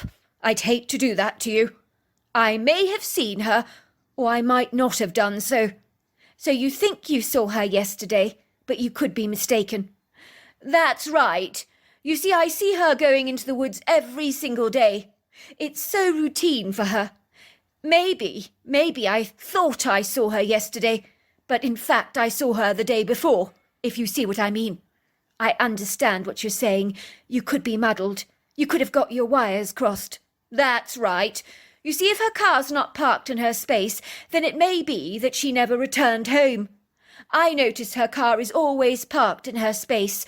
You cannot fail to notice a bright pink truck. These woods at the back of the property you're talking about, I asked, are they regular hikers going in and out of the woods there? Not really, said the young man. Most people tend to go to the park, about a street or so down. It's very open, spacious, lots of undulating green grass, plenty of trees, park benches, dogs and ice cream vans. People tend to socialise and interact with other dogs there. As far as I know, I only see your daughter going into those woods. I was only thinking recently that it wasn't a good idea, her going in there alone. There are not many people around there. So it is possible that no one has been in that wooded area since yesterday afternoon. Is that what you're saying? The man's face lit up in surprise, almost as if a light had come on in his head. Oh, I see what you're getting at. You're wondering whether she might have had an accident in those woods. But it does not explain why her car is not in the parking bay. Unless what? I asked. Unless her car is in for servicing. I gasped. I hadn't actually thought of that, really. It's a very distinct possibility, you know. I do remember she mentioned that she needed her truck looked at. She felt there was something rather problematic going on with her handbrake. Well, that sounds like a problem that needs immediate attention, that you can't delay, said the man. Wait a moment, I'm coming with you, he said, grabbing his coat. My name is Carlo, by the way. Carlo Bartholomew. I'm Lillian Farrow, I said. My daughter's name is Lola. Pleased to meet you, Lillian, he said, flashing me a big white smile. Please don't look so sad. I'm quite sure no harm has become of your daughter. His words did not reassure me, although I knew he meant well. He had gone out of a limb to help me. I should have been grateful, but my mind was screaming, Where is Lola, my baby, my precious, precious baby? My face was fixed. My heart was doing flip-flops. I was so anxious, so afraid, so nonplussed about what could have happened to her. It was like she had disappeared off the entire face of the earth. To the rear of this illustrious Georgian residential apartment block was a sizable flowering meadow, which I'd understood from my daughter would soon be divided into different long narrow yards for each resident. Lola was exceedingly excited about having her own backyard. She had already organised a garden designer to plan for her the perfect backyard space, or tranquil oasis if you like, with pretty flowering plants, a fountain, along with a scattering of outdoor furnishings under a gazebo. Carlo walked by my side as we traipsed through the meadow towards the collection of tall ponderosa pines that fringed the edge of a woodland expanse that sprawled out into a vast, rather resplendent-looking sylvan. I had absolutely no idea it was so idyllic out here, said Carlo, looking rather bewildered. No wonder your daughter likes hiking here every day for a little light exercise. Why, I do believe it is a lot better than the park down the road. Well, I'm not so sure it's a good idea, like you were saying. I mean, ambling around in a wooded area all on your own. Anything could happen, especially if other people aren't around. True, said Carla. Possibly not the wisest choice. Is your daughter antisocial by any chance? Oh, very. She's a private, contained person who keeps herself to herself, likes her own company. She's structured, disciplined, but messy. I know because I spend my life cleaning after her. She sounds a lot like myself. I am rather antisocial, reticent too, but messy. No, I'm not messy. Before long we were trekking into the heart of the woods. How I wished I could have appreciated the natural beauty of this abundant, arresting, shaded sanctuary, but I'm afraid it escaped me. It went flying past me, rather like a bird on a wing, escaping my scrutiny. For my frantic eyes were discerning and sharp like that of an owl on the trail of a mouse, searching the forest floor for any signs of my precious Lola. A gentle wind whistled through the trees. The graceful needles of the ponderosa pine swayed elegantly, rather like a regal queen raising her hand to an adoring audience. The forest floor was dark, rich, the soil fertile. It was covered in a scattering of ferns, mosses, needles, and interesting underbrush that I could not personally identify. It was a pleasantly cool, shaded, dark oasis where fragments of pretty ethereal light danced like little fairies through the canopy of the trees, causing the underlying brush to twinkle, sparkle, glitter with a silvery glaze. Pretty birdsong permeated the forest with its tranquil, uplifting music that became so mellow, reassuring, and incredibly enchanting. Then there was the fragrant smell of the ponderosa pines themselves, where vanilla, butterscotch, intermingled with balsamic citrusy smells that wafted in the air, complemented by the decadent earthen smells of the soil itself. All of a sudden I became very aware that Carlo and I were most certainly not alone. Something was watching us, but what? I glanced at Carlo. I knew he sensed it too. I could see his square jawline tense up. His troubled eyes looked searching. All of a sudden, a pine cone was flung in our direction. Then another, and another. What was going on? Something seemed very eager to get our attention, but what? My question was soon to be answered, as a long veil of brush was pulled to one side like a curtain, and then we saw him. My heart literally leapt into my mouth. I wanted to scream, but my dry, scratchy throat seemed to shut down. My ability to say a word was hijacked, suppressed, overcome by terror of the likes that I have never ever experienced before. Every part of my being wanted to run, wanted to bolt, to get out of the woods as fast as I possibly could, as if my life depended on it, but I could not. I was helplessly tied to this place like the roots of a tree that firmly anchored me to the ground, pulling me down. I had become like one of those ponderosa pines, stuck to one place, unable to budge an inch. I was a sitting duck, waiting to be devoured by this great, mighty beast, served to him on an ornate silver tray for hors d'oeuvres. But what was this incongruous thing? Then it hit me like a thunderous wall of ice, shattering everything in its wake. Oh, my word! I couldn't believe it. This was the legendary creature known as Bigfoot, or Sasquatch, or Yeti. I tried to remember whether I should be afraid of it or not, but my memory of fleeting programs that I'd watched with my daughter on television all but faded. I knew that, like human beings, you could get good Bigfoots and bad ones, but how could you tell the difference? To look at, this creature was a giant, its silhouette and shape like that of a human, only 4 times the size of the average man. It was enormous. It was covered in hair like a black bear, only the hair was finer, more human-like. It gleamed, shone in the light of the morning, as if it had been perfectly brushed for hours on end. There was no hint of the nasty odorous smell often reported about in Bigfoot encounters. I smelt nothing hideous at all. On the contrary, all I could smell was the essence of pine wafting through the forest like a refreshing deodorizer. Everything about this incongruous creature intimidated me, as its presence was daunting, dominating, overwhelming, if you like. almost like someone of far superior rank. Authority or power was in my vicinity, rather like a pope, or a king even, or even an archbishop or film star, someone that demanded great respect. I know that sounds very strange and rather peculiar, but that is exactly what I felt. I was to find out later that Carla felt the same way as I did. The Bigfoot's face was remarkably human, but it was those deep-set dark eyes that really got my attention, aroused my curiosity and interest. This creature was remarkably intelligent, very evolved, possibly cleverer than most human beings. He was certainly in tune with his environment, like nothing I've ever seen before. He seemed spiritual, deep, reflective, and very discerning. He indicated for us to follow him, and we did without question. It was the intelligence of his eyes that eclipsed my fear, so that it dissipated and evaporated as fast as the rising steam from a pot of vegetables boiling away on the gas hob. It was then that I realized the Bigfoot was not just an animal. He was of human origin, and of that I'm in no doubt. Granted, he had ape-like influences to his appearance, but I saw in him a creature that was remarkably human. He led us to a precipitous area in the woods that inclined downwards towards a deep valley below, where a stream trickled at the lowest elevation, and not far from the stream lay a humped blob of pink that looked decidedly like a lumpy sleeping bag. It was Lola.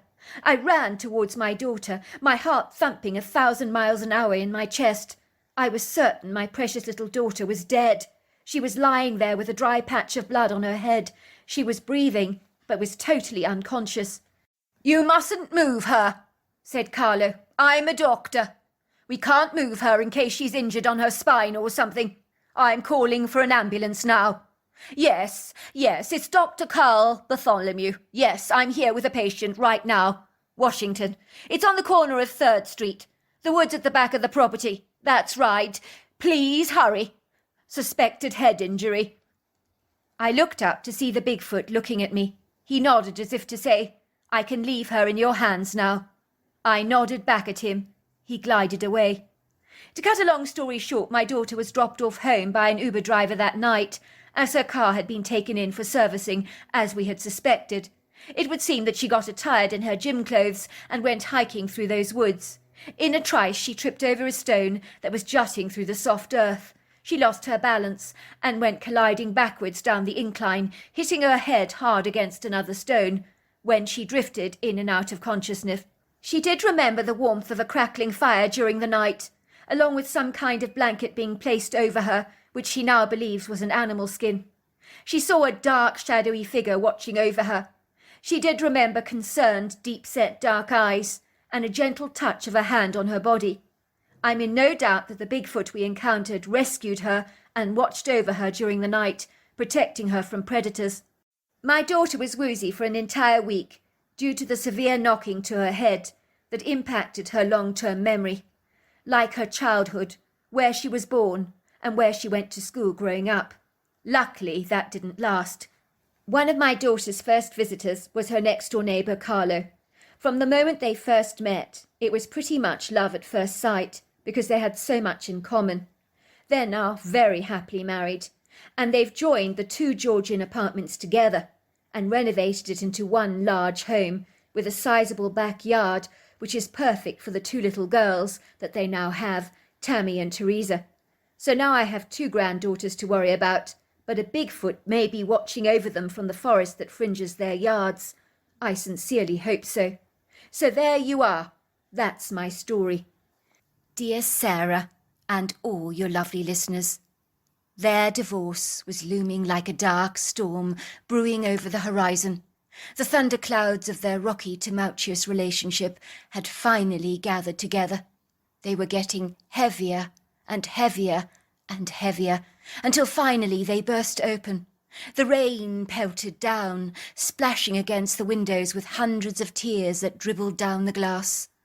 They were the tears of what could have been, the endless possibilities, the hopes and the dreams of a future that ultimately would never be fulfilled.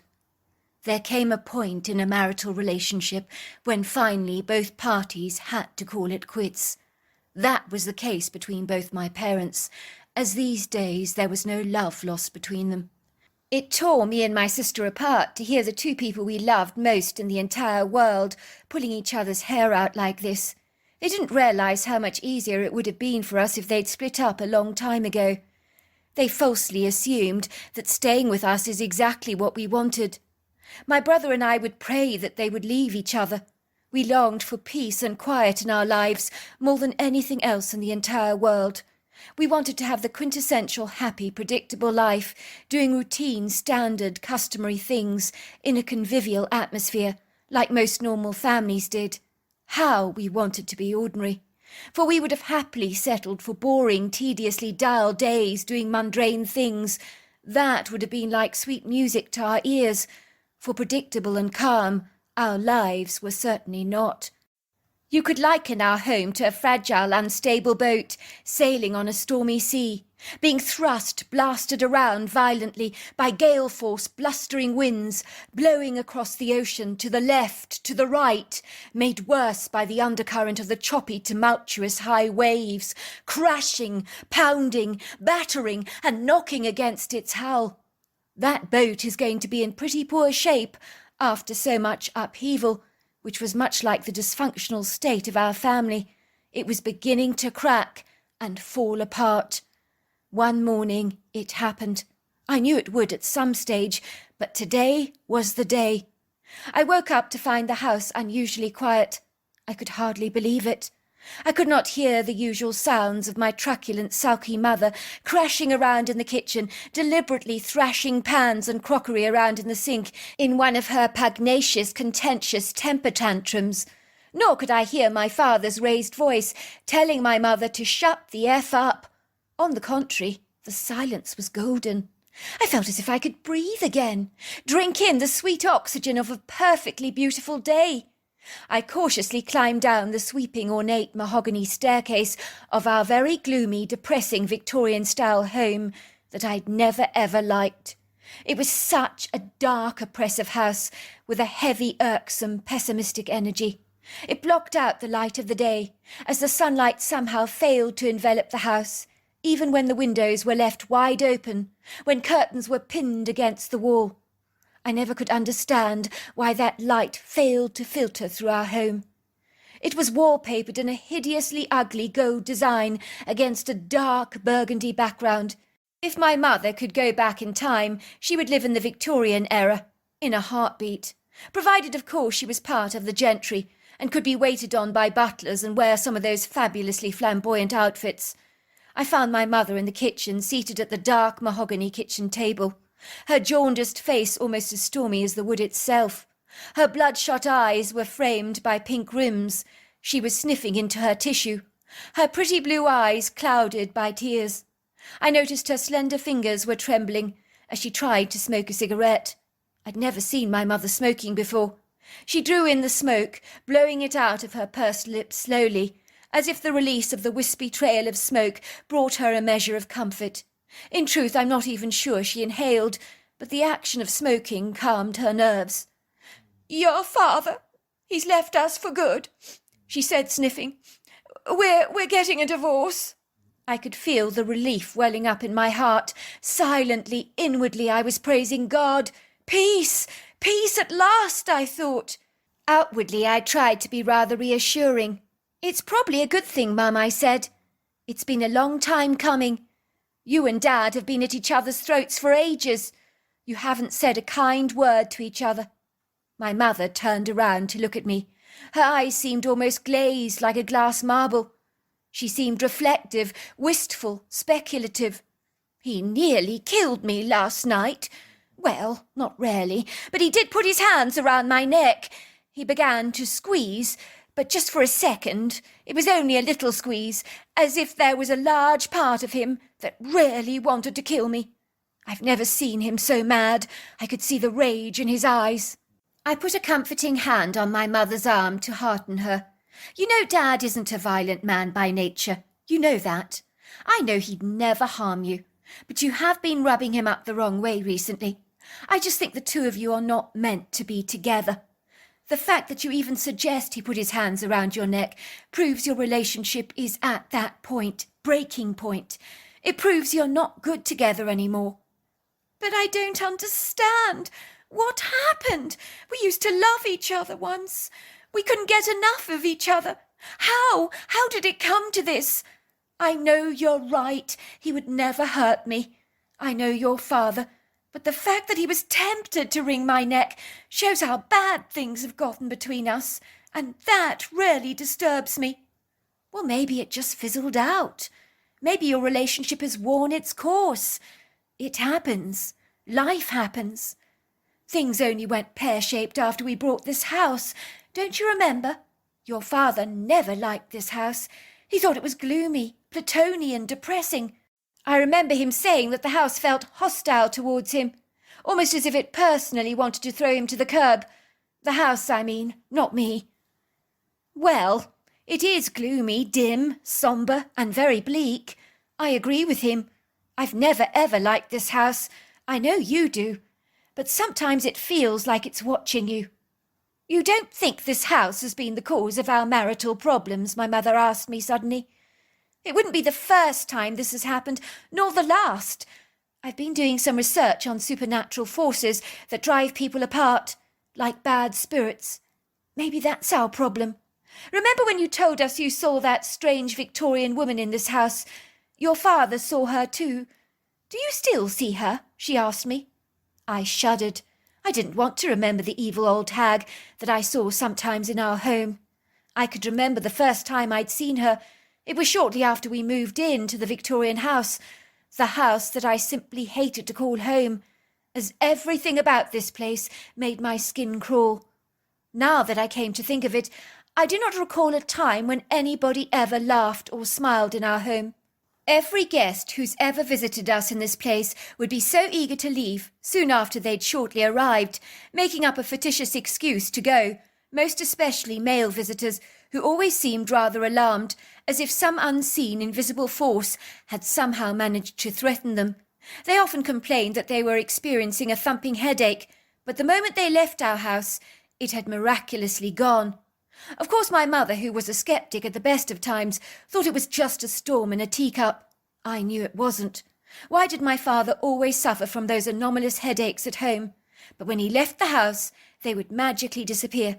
That just never made sense to me. My father had tirelessly told my mother over and over again that there was something wrong with the house, but she had refused to listen. "Don't be ridiculous," she would say. My father told her about the witch I'd been seeing in my bedroom at night, which he even had initially perceived as just a nightmare. But then he'd seen her too. He had felt her icy cold hands on his back, pushing him forcefully down the staircase. He had looked up to see who had pushed him. He had witnessed the acrimonious, mean-spirited Victorian woman that I had been seeing. She was glaring at him through a pair of hideously evil eyes. My father said he could feel her thunderous hatred towards him as physically as a blow to the head. It was a tangible experience. He could never forget the creepy, vindictive, triumphant expression upon her face. It seemed she delighted in his anguish, took pleasure in his pain, was desirous for him to suffer, really suffer. She did not want my father in her house, any more than she wanted me hanging around. That was why she had materialized before us. She wanted us to see her. She wanted to drive us away using fear as her weapon. She wanted to terrorize us. It seemed she had laid claim to the space from beyond the grave. "She wants me out of this house," he had told my mother. She is the cause of all the angst and conflict in our home. She does not like me. She doesn't like men at all. Have you not noticed how male visitors never stay at our home? Come on, Sonia, get real. You know we never used to fight like this. We never used to be at each other's throats all the time. Let's sell up, move away, have a brand new start. You know it makes sense." Had my mother listened? Not a chance. She had said, "Oh, don't be so ridiculous. There is no such thing as ghosts." She would become belligerent, unreasonable, cantankerous. Sometimes I would swear that the smile on her face was not even her own. I would wonder if the vindictive ghost in our house was influencing my mother in some way, possibly even speaking through her. For indeed there were times that I questioned whether I was actually speaking to my mother. I remember the first time I ever saw the evil hag. That was when I was lying in bed at night. I was about 13 years old at the time. I could hear the howling, blustering wind outside, rattling the half-open window of my bedroom. It was making a ghastly racket as its wooden pane was slamming, crashing violently against the outside wall. While icy cold air blasted through the room, its feisty currents undulating the curtains that were swinging backwards and forwards, I yawned, groaning as I climbed out of bed surreptitiously, walking over to the window to shut it tightly behind me. It was so freezing in my bedroom. The temperature had dropped substantially. I could see the misty vapour of my own breath before my face. This was not normal for early autumn. I hurriedly bolted towards the window, now waking up quite quickly. I fastened it tightly behind me. Then I glanced out of the window fleetingly. The dark, sultry silhouettes of the large oak trees that fringed our street caught my attention. They jiggled while falling leaves rustled, blowing across the ground like celestial butterflies. But even so, there was no subtle illumination to this night, as menacing shadows seemed to move between the trees. A heavy darkness clung to everything. You could feel it, but not fathom it at all. It seemed so incongruous to the gentle, pleasing ambience of the street I knew. That was when my eyes became fixed on what I can only describe as a rather formidable, solid black silhouette. It stood out like a sore thumb in the duskiness as a focal point. It was much, much blacker, denser and darker than anything else. I leaned against the window, my nose smudged against the glass. I tried to discern what this solid vertical mass actually was. Then it began to move. I realized it was the shape of a woman. She was blacker than the night, wearing a full Victorian dress. In a trice, the hard, angular face with the sharp features was drawn towards my window. Slowly and surely, her chin lifted upwards, her dark, soulless eyes pinning on me. They glared at me. In terror, I swiftly ran to my bed, dived under the covers to hide from what I'd seen. My heart pounding violently in my chest, my breathing laboured, my body trembling in terror. All of a sudden, the tightly fastened window blew open on its own accord. Now I ask you, how does that happen? I had secured the window extra tight. I could hear the wooden pane banging loudly against the outside wall. Now I was scared, really, really scared. A rush of icy wind blew through my bedroom, its howl now reduced to a baleful, moaning sound, while the curtains swung backwards and forwards, making that portentous, inauspicious clicking sound with a loud, continuous tap, tap, tap, while the railing rattled. But something else threatening had entered the room. Not just the wind, something else. I could feel a very substantial presence. Dare I look, I thought. I knew in the gut of my being that something was there. I was so afraid of what I would see. Someone was in my room. I could hear the bustle of a fabric skirt caressing the floor. Not that hideous old bat, I thought. Please, God, no! Don't let it be her! I peeked over the covers. Then I saw her. The haunting, apocalyptic woman that I'd seen outside my window was now standing at the end of my bed, leering at me, with a menacious, ill-omened grin developing on her face that rather reminded me of a menacing clown. I could see her clearly now. Her skin was whiter than paper, her eyes dark, hostile, uncongenial. Her promenade dress tapered at the waist, spread out into a full bustle skirt. She moved towards me, getting closer, closer, and closer with every step. I screamed and screamed. Seconds later, she was just gone. My father came bolting into my bedroom. "What is it, son?" he asked. There was an evil woman in my room," I cried. "She was staring at me. She was hideously evil." "Now, son, there is no one here," my father reassured me. "You were just having a nightmare." He walked over to the window to fasten it behind him. "You shouldn't leave your window open like this, with a gusty wind blowing out there."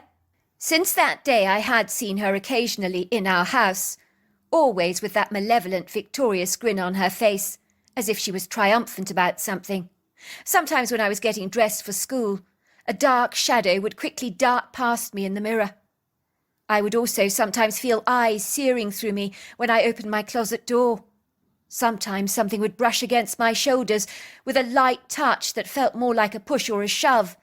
Other times I'd hear the bustle of her skirt or a faint bouquet of her flowery fragrance. "Son," my mother repeated, "can you hear me? Are you listening? Do you still see her in this house?" she demanded. "Please, I need to know." "Yes, I do from time to time," I admitted. "I don't always physically see her, but I can sense her, hear her, and even smell her." "But why do you care now?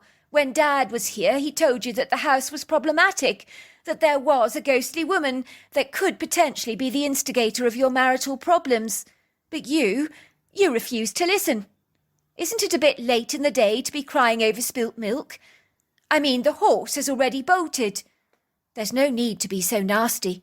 "Oh, it is this bloody house. I knew it," said my mother. "Your father and I, we never used to fight like this." Fast forward to about 3 months after my father had left home. My mother told us we were going to stay with him for a while. We were to learn he was living in a trailer home in a farmer's field.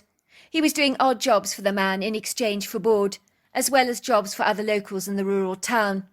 We were to learn that he was living in a trailer indefinitely, until he decided where it was he wanted to lay down roots.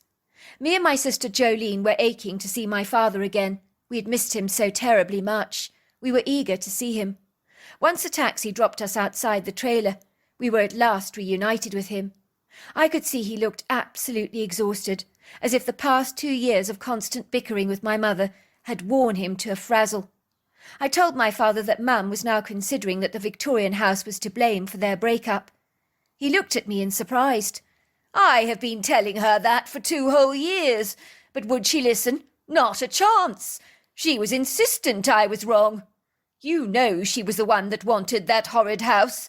None of us did. What she saw in it is beyond me. Even the day we looked around the place, it haunted me." "I've never liked the house, Dad," I agreed. "Do you miss Mum?" I asked. "I don't miss the way we were in that house, son, but I missed what we were before we moved into that god-awful place. I miss all our family being together, like the good old days."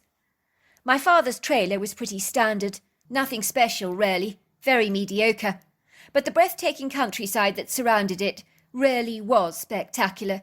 It more than made up for its inadequacies. There were acres of dense woodland, flowering meadows, and undulating green fields. It felt like we were on a fabulous holiday, even though we were living far removed from the lap of luxury. A Spartan, rather simple existence with solar energy and propane gas heaters. But we didn't care. It was great to be reunited with our dad again. That's what really counted. "You can explore anywhere you like, but the farmer has told me the woods behind the trailer you would do best to avoid." "Why?" we asked. "Not sure, really. He seemed adamant that it was out of bounds somehow." I must confess that the most reckless thing my father could have done was to tell us that the woods behind us were not to be explored. It's a little like putting a juicy bone next to a naughty dog, telling him not to eat it. It's never going to work. The temptation becomes irresistible. I've always appreciated beauty in every form, but this woodgrove was out of this world. The trees were so tall, majestic, imposing, statuesque, sweeping up into the sky like graceful giants. Their full branches spread out like ballet dancers, while light twinkled through the leaves, dancing onto the forest floor, bespeckling and dappling it in an ethereal light. We were aware of the pretty sounds of the birds tweeting, accompanied by the soothing sound of a waterfall, crashing, thundering, cascading, foaming, and fizzing over the rocks, where it fell downwards into pretty pools of water below. "Oh, it's so beautiful in here," said my sister, dashing eagerly towards the rock pool with a reverent enthusiasm. "No wonder the farmer doesn't want anyone around here. This place is the quintessential day spa. Have you ever seen anything so lovely?" We both eagerly threw off our socks and shoes and went paddling in the water. It was deliciously cool. The exuberant spray from the waterfall created a feisty current, which was very invigorating as it jetted against our legs, while its misty spray splashed our faces with droplets of water. We were in heaven. Then we stopped dead in our tracks, for we could see a large black bear sitting in the water, its powerful back facing away from us. He possibly hadn't heard us, as the fast pace of the waterfall drowned out all the noise. Such a sight made the hackles on the back of my neck stand on edge, as I knew that you never wanted to surprise a black bear, as it could potentially become quite aggressive. An angry bear is a dangerous creature indeed, with a capacity to kill if it feels threatened. My sister was pointing to the bear, trying to use sign language to get us to leave the water immediately, but it was too late. The creature had seen us. I could see its head swivelling around to look directly at us. But this was not a bear. What was it? The creature looked as if it was part ape and part human. I was so stunned by what I was observing that my jaw dropped open in astonishment, my eyes growing as round as saucers, my body trembling in dismay. Whatever this creature was, it was far more intimidating than a bear. The next thing I knew was that the creature rose up on its back haunches, in the water. He stood up, shaking the excess water out of his hair, rather like a shaggy dog. He towered at about 8 foot tall, was all hair, solid brawn, powerful muscle. When it stood up on its 2 legs, it positively made a black bear look like a kid's fluffy toy. The eyes on this creature terrified the living daylights out of me. I could see the anger, indignation, and aggression igniting in those deep-set eyes.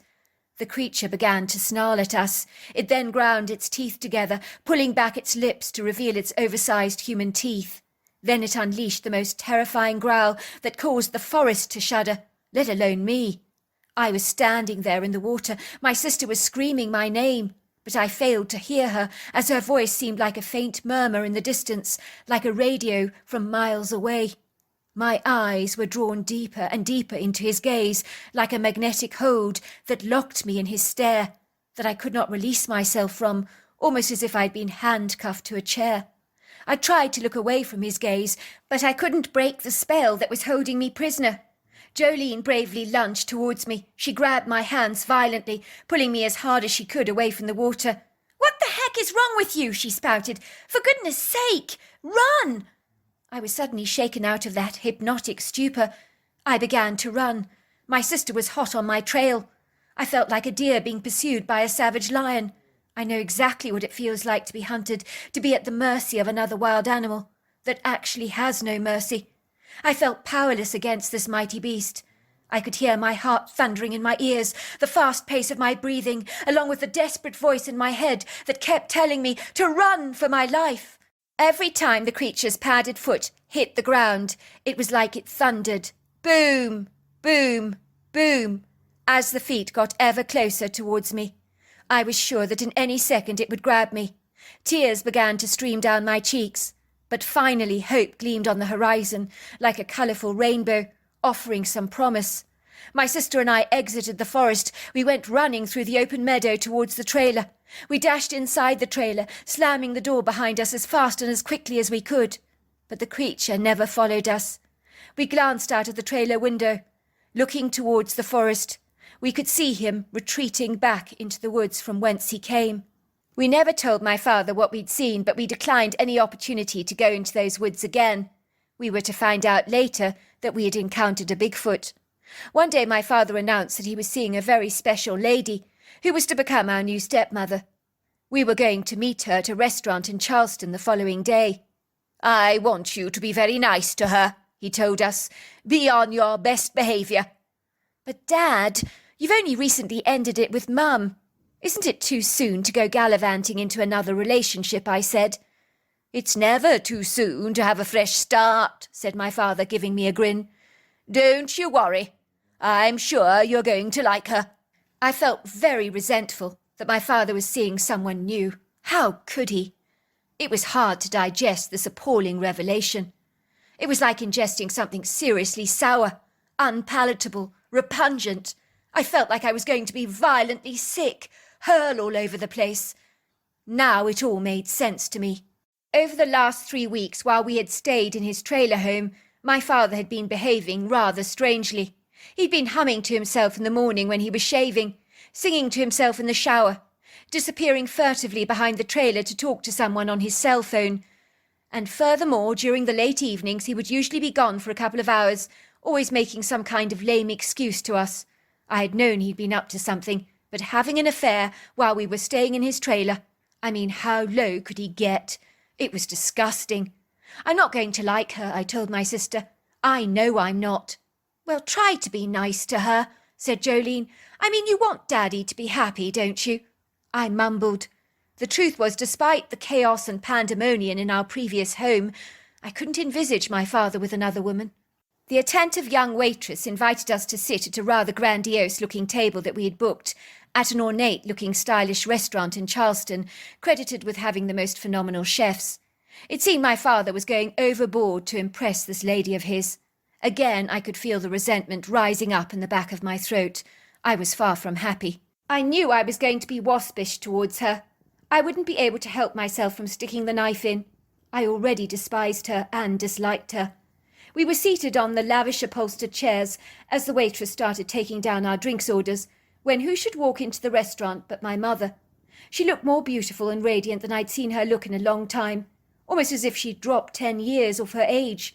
She looked like a butterfly that had emerged from a cocoon. She seemed younger, more vibrant, incredibly radiant. She ran towards me and my sister, giving us both warm, loving hugs. The next thing I knew, my father was cradling her in his arms. They were kissing each other passionately. I didn't know where to look. It was so embarrassing. My parents were behaving like two lovesick teenagers, with eyes only for each other. "What's going on?" I asked, looking from my mother to my father in bewilderment. I was to learn from my mother that while we'd been staying with my dad at his trailer, she'd put our Victorian home on the market. A psychic had been called around to the property. She could sense the presence of a hostile Victorian governess who used to live at the house back in the day, taking care of a couple of young children who lived there. The ghost communicated with the psychic. She admitted to turning my parents against each other deliberately. She claimed she despised all men. She was determined to get my father out of our house, using drastic measures by turning up the heat between them. She admitted to filling my mother's head with hateful thoughts towards him. I must admit I was sceptical that my parents' relationship could be restored to its former glory. Surely there was too much water under the bridge, I thought, too much damage already done, too many cruel cutting words that had been spoken. It would seem I was wrong, because when our family moved into a brand new home, our lives were transformed, and barely ever did I hear them argue again. They are still very much in love today, and happily married. So there you are. That's my story. Dear Sarah and all your lovely listeners, my name is Sandy, and I'm from a little town in Vermont, but I do not want to reveal all the details about my life, because I would like to remain anonymous for obvious reasons, especially because where I live, nothing ever stays secret for very long. Believe me, I know this from bitter experience, and there is nothing worse than gossiping townsfolk. I'm not keen on the idea of being a subject of their tall tales. Do not get me wrong, I love the townsfolk here, but idle gossip, well, it's a way of life here, and I just don't want to be a part of it. For all the doubters out there, it's highly likely that you're going to be cynical about my story, and I can't say that I blame you really. In your shoes, I'd probably feel the same, because my story does sound implausible. But I want to assure you that my story is 100% true, and it all starts in 1982. Growing up as a child, I had often driven past the trailer park where there was a sign that said, "Real psychic readings available here from a proper gypsy." Carly had always mentioned how eager she was to go and see a psychic. Carly was my very best friend. So it was on her birthday that I decided to treat her by taking her to a psychic for a reading. It seemed to be a fun idea, but as long as the folks in the town didn't discover our dirty little secret. People in our town shunned the psychic that lived in the trailer park because they all said the practice of divination was both godless and evil. Yet I did have it on good authority that over many years, various town folks had been sneaking visits to see the psychic for a reading when they thought that nobody was looking. And most of those people were in fact churchgoers. The trailer park was situated at the back of the old loggers' road, and there were one or two trailers in a field that looked so old and shabby on the outside that I almost had the second thought about whether we should actually go into one of them, They really did look in desperate need of TLC and were in a state of disrepair. Did anyone see us, Carly? I asked, as we curiously sneaked up to the trailer. The last thing we needed was to be the centre of gossip in our town. No, I think the coast is clear, whispered Carly. I doubt anyone's seen us. I could see that Carly was looking so excited about the prospect of having her fortune told. As we approached the trailer door, we saw a dirty net curtain twitching, as if someone was having a good long look at us. An elderly lady ushered us in and invited us to sit on this threadbare red couch that looked like it had seen better days. The trailer smelt damp and musty, and we looked around the place curiously, noticing that everything was old, bedraggled, threadbare and shabby, as if the fortune teller herself was very down on her luck. The elderly lady pulled up a chair towards us. She rarely looked like a real gypsy because her grey curly hair was covered in purple beads, and she wore long dangling golden earrings and hundreds of bracelets on her aging hands that jangled every time she moved them. She was attired in a long red dress with a wraparound knitted poncho that looked almost as old as she was. "What is it you want to know?" she said, in a deep husky voice. Anything really, said Carly excitedly. A husband, maybe, in the future? The woman closed her eyes and shook her head. No, I don't see any husband. No, you're not going to get married at all. There won't be any husband. But I do see lots of cats around you.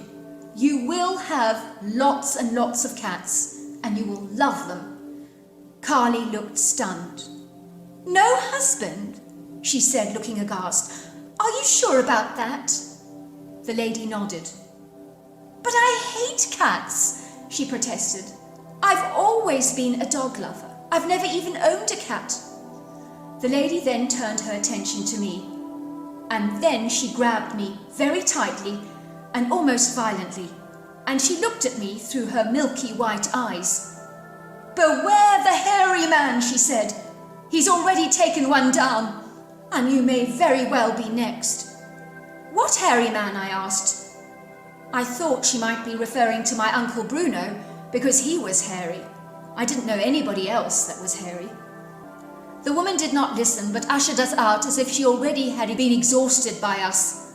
Well, that was pretty useless, I said to Carly, feeling very deflated. I'm so sorry.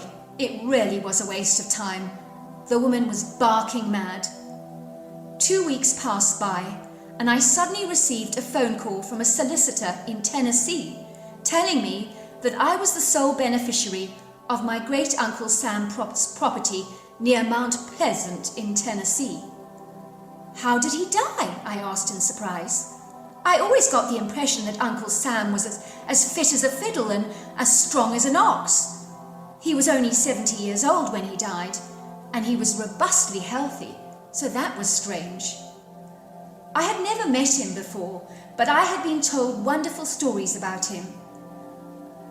And to think that he had left his worldly assets to me, that was extraordinary. I was touched to the quick. Well, he was found with his neck broken.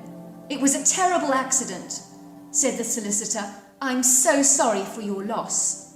As I put down the telephone, I could feel my heart fluttering with excitement. I'd never owned anything in my entire life. And now I was an owner of a property in Tennessee. It just didn't get better than that. The next day I decided to pack my bags and go out there as quickly as I could. I would stay on the land and finally make a decision about whether I should sell the place or not. When the taxi drove up the long dirt driveway to my uncle's log cabin, I was amazed how remote the place was and how vast the land. I was the owner of all this, I thought. I could hardly believe it. The sun was setting in a beautiful orange, yellow, mauve and pink tone, and I could hear the sounds of crickets and frogs. It was so gloriously serene here, with the rolling green, lush green countryside and the ubiquitous trees of every single kind imaginable scattered liberally around the land, young and old, small and large. It was just so glorious here. The cabin itself was large and spacious, made from 100-year-old timber, and it was a quality home that rarely needed a modern makeover, because judging by the 1970s decor, it was stuck in a time warp. I suddenly remembered that Uncle Sam's wife Maggie had died in the late 1970s, which might explain the outdated furniture, because nothing had been done to the place since then. Uncle Sam had been an outdoorsy person that spent most of his time outdoors, and he was a great tracker, a phenomenal hunter, and an amazing fisherman. All the trappings of his outdoorsy life were strewn around the living room, and clearly apparent. Even his large rifle collection was in a state of disarray, which was surprising for Uncle Sam because he was remarkably meticulous about his rifle. I noticed that all his bullets lay scattered out of their containers all over the floor, as if Uncle Sam had been in a hurry to fill his rifle with pellets. There were binoculars on the settee and a book on eagles and their nesting habits on a side table, along with a book of habits of primates. How odd, I thought. Uncle Sam interested in monkeys. They're not exactly native to North America. There was a notelet on a piece of bright pink paper with the word Sasquatch written on it, followed by a huge question mark. I did not have a clue what that meant. I found the remains of poor Uncle Sam's last meal on a plate in the living room, with the evident stains of evaporated coffee still left in the mug. How sad, I thought. I wonder how he snapped his neck. The following day I was up at the crack of dawn to the sounds of birds tweeting. It was a magnificent day, and as fall was approaching, the leaves were suddenly changing colour, so they were red, green, gold, and mauve, and they made the valley look even more enchanting and magical. I could see in between the trees dozens of white-tailed deers looking at me.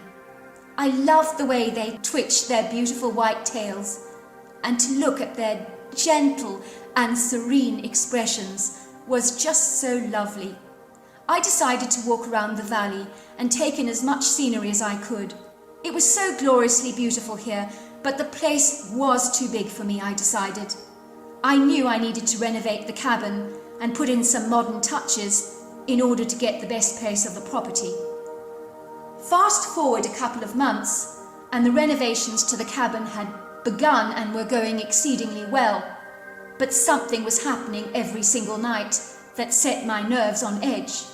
I would hear terrible screams coming from the forest that sounded like a woman being murdered.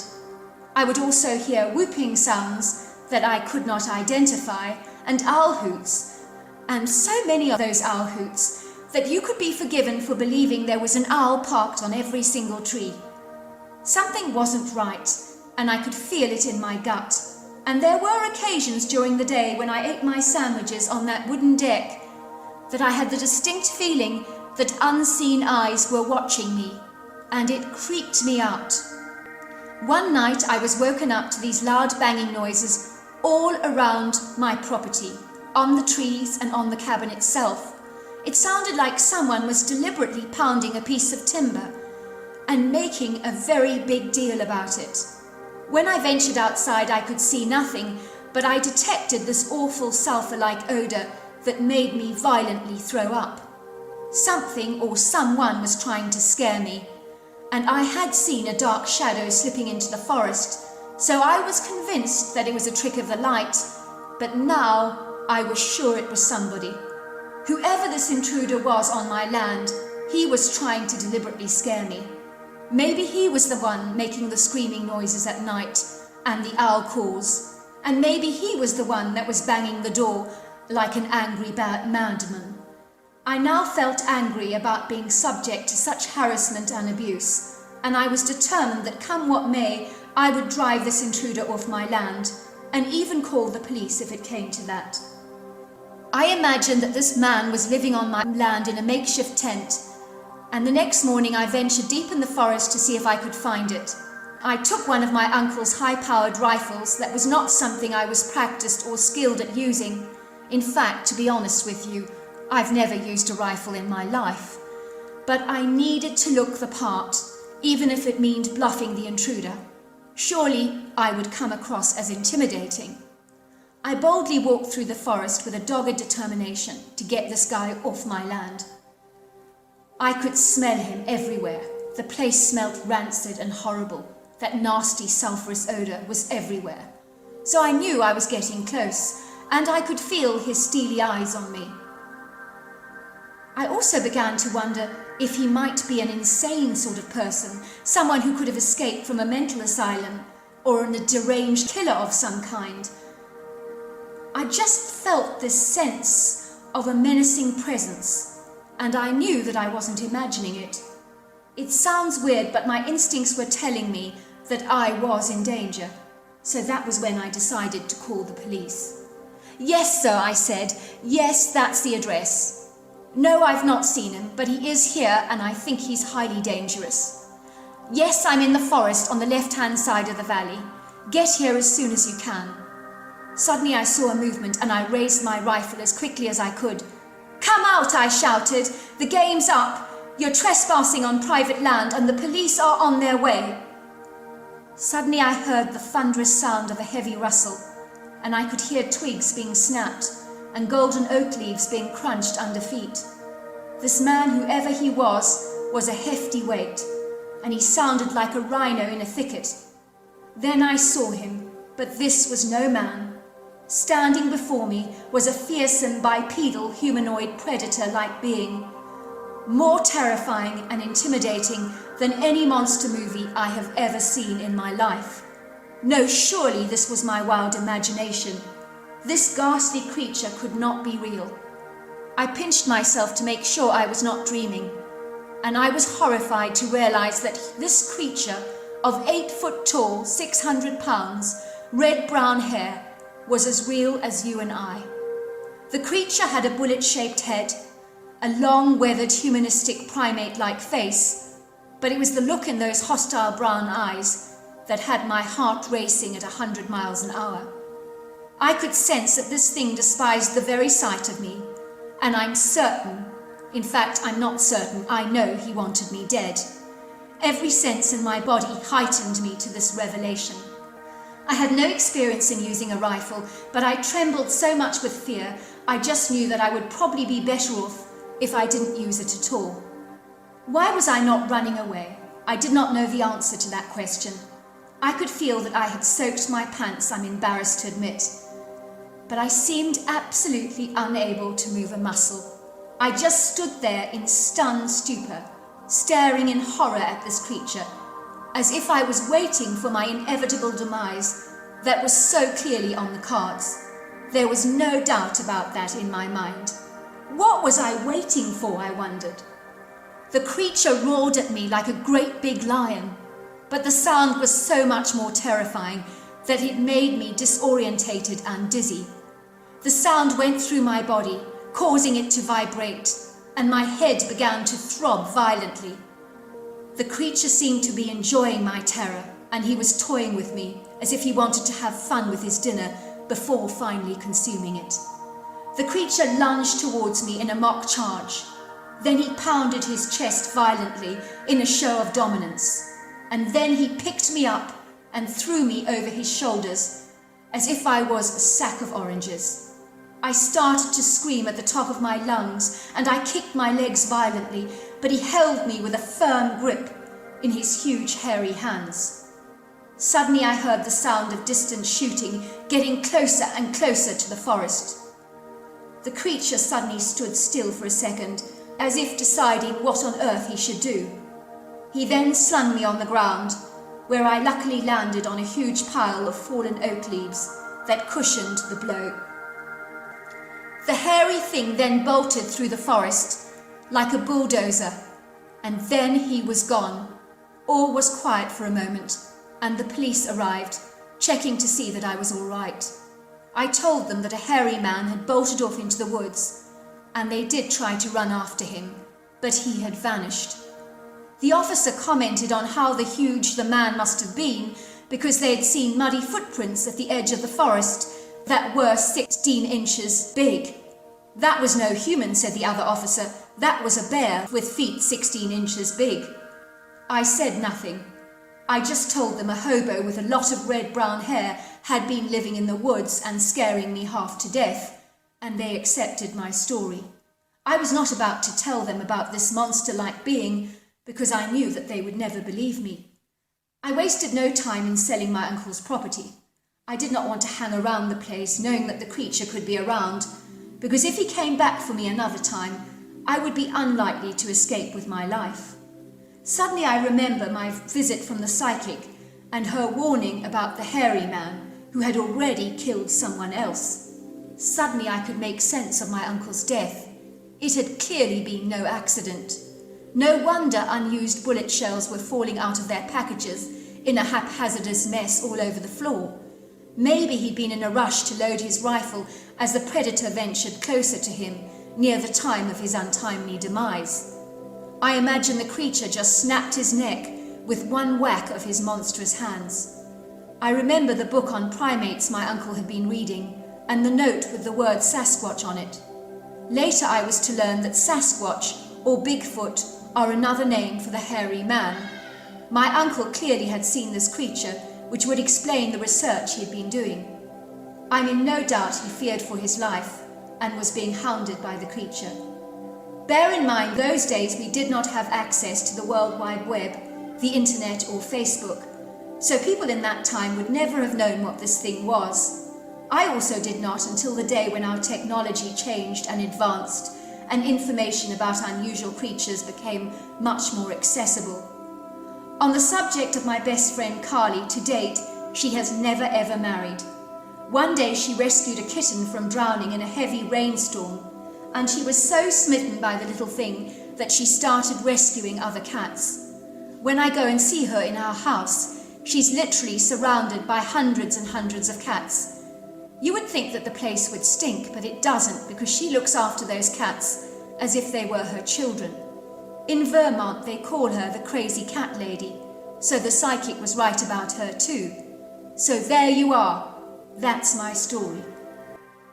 Well, hello there. I hope you enjoyed the Omnibus edition. We've got many more coming our way for you to listen to. Sending you love wherever you are in the world, in North America, Canada, Kenya, wherever you may be. I send you lots and lots of love. Thank you for listening to my Omnibus, and I really do hope you enjoyed it, because that's the whole idea about it, is to give you some interesting stories to listen to. So until next time, goodbye and good night.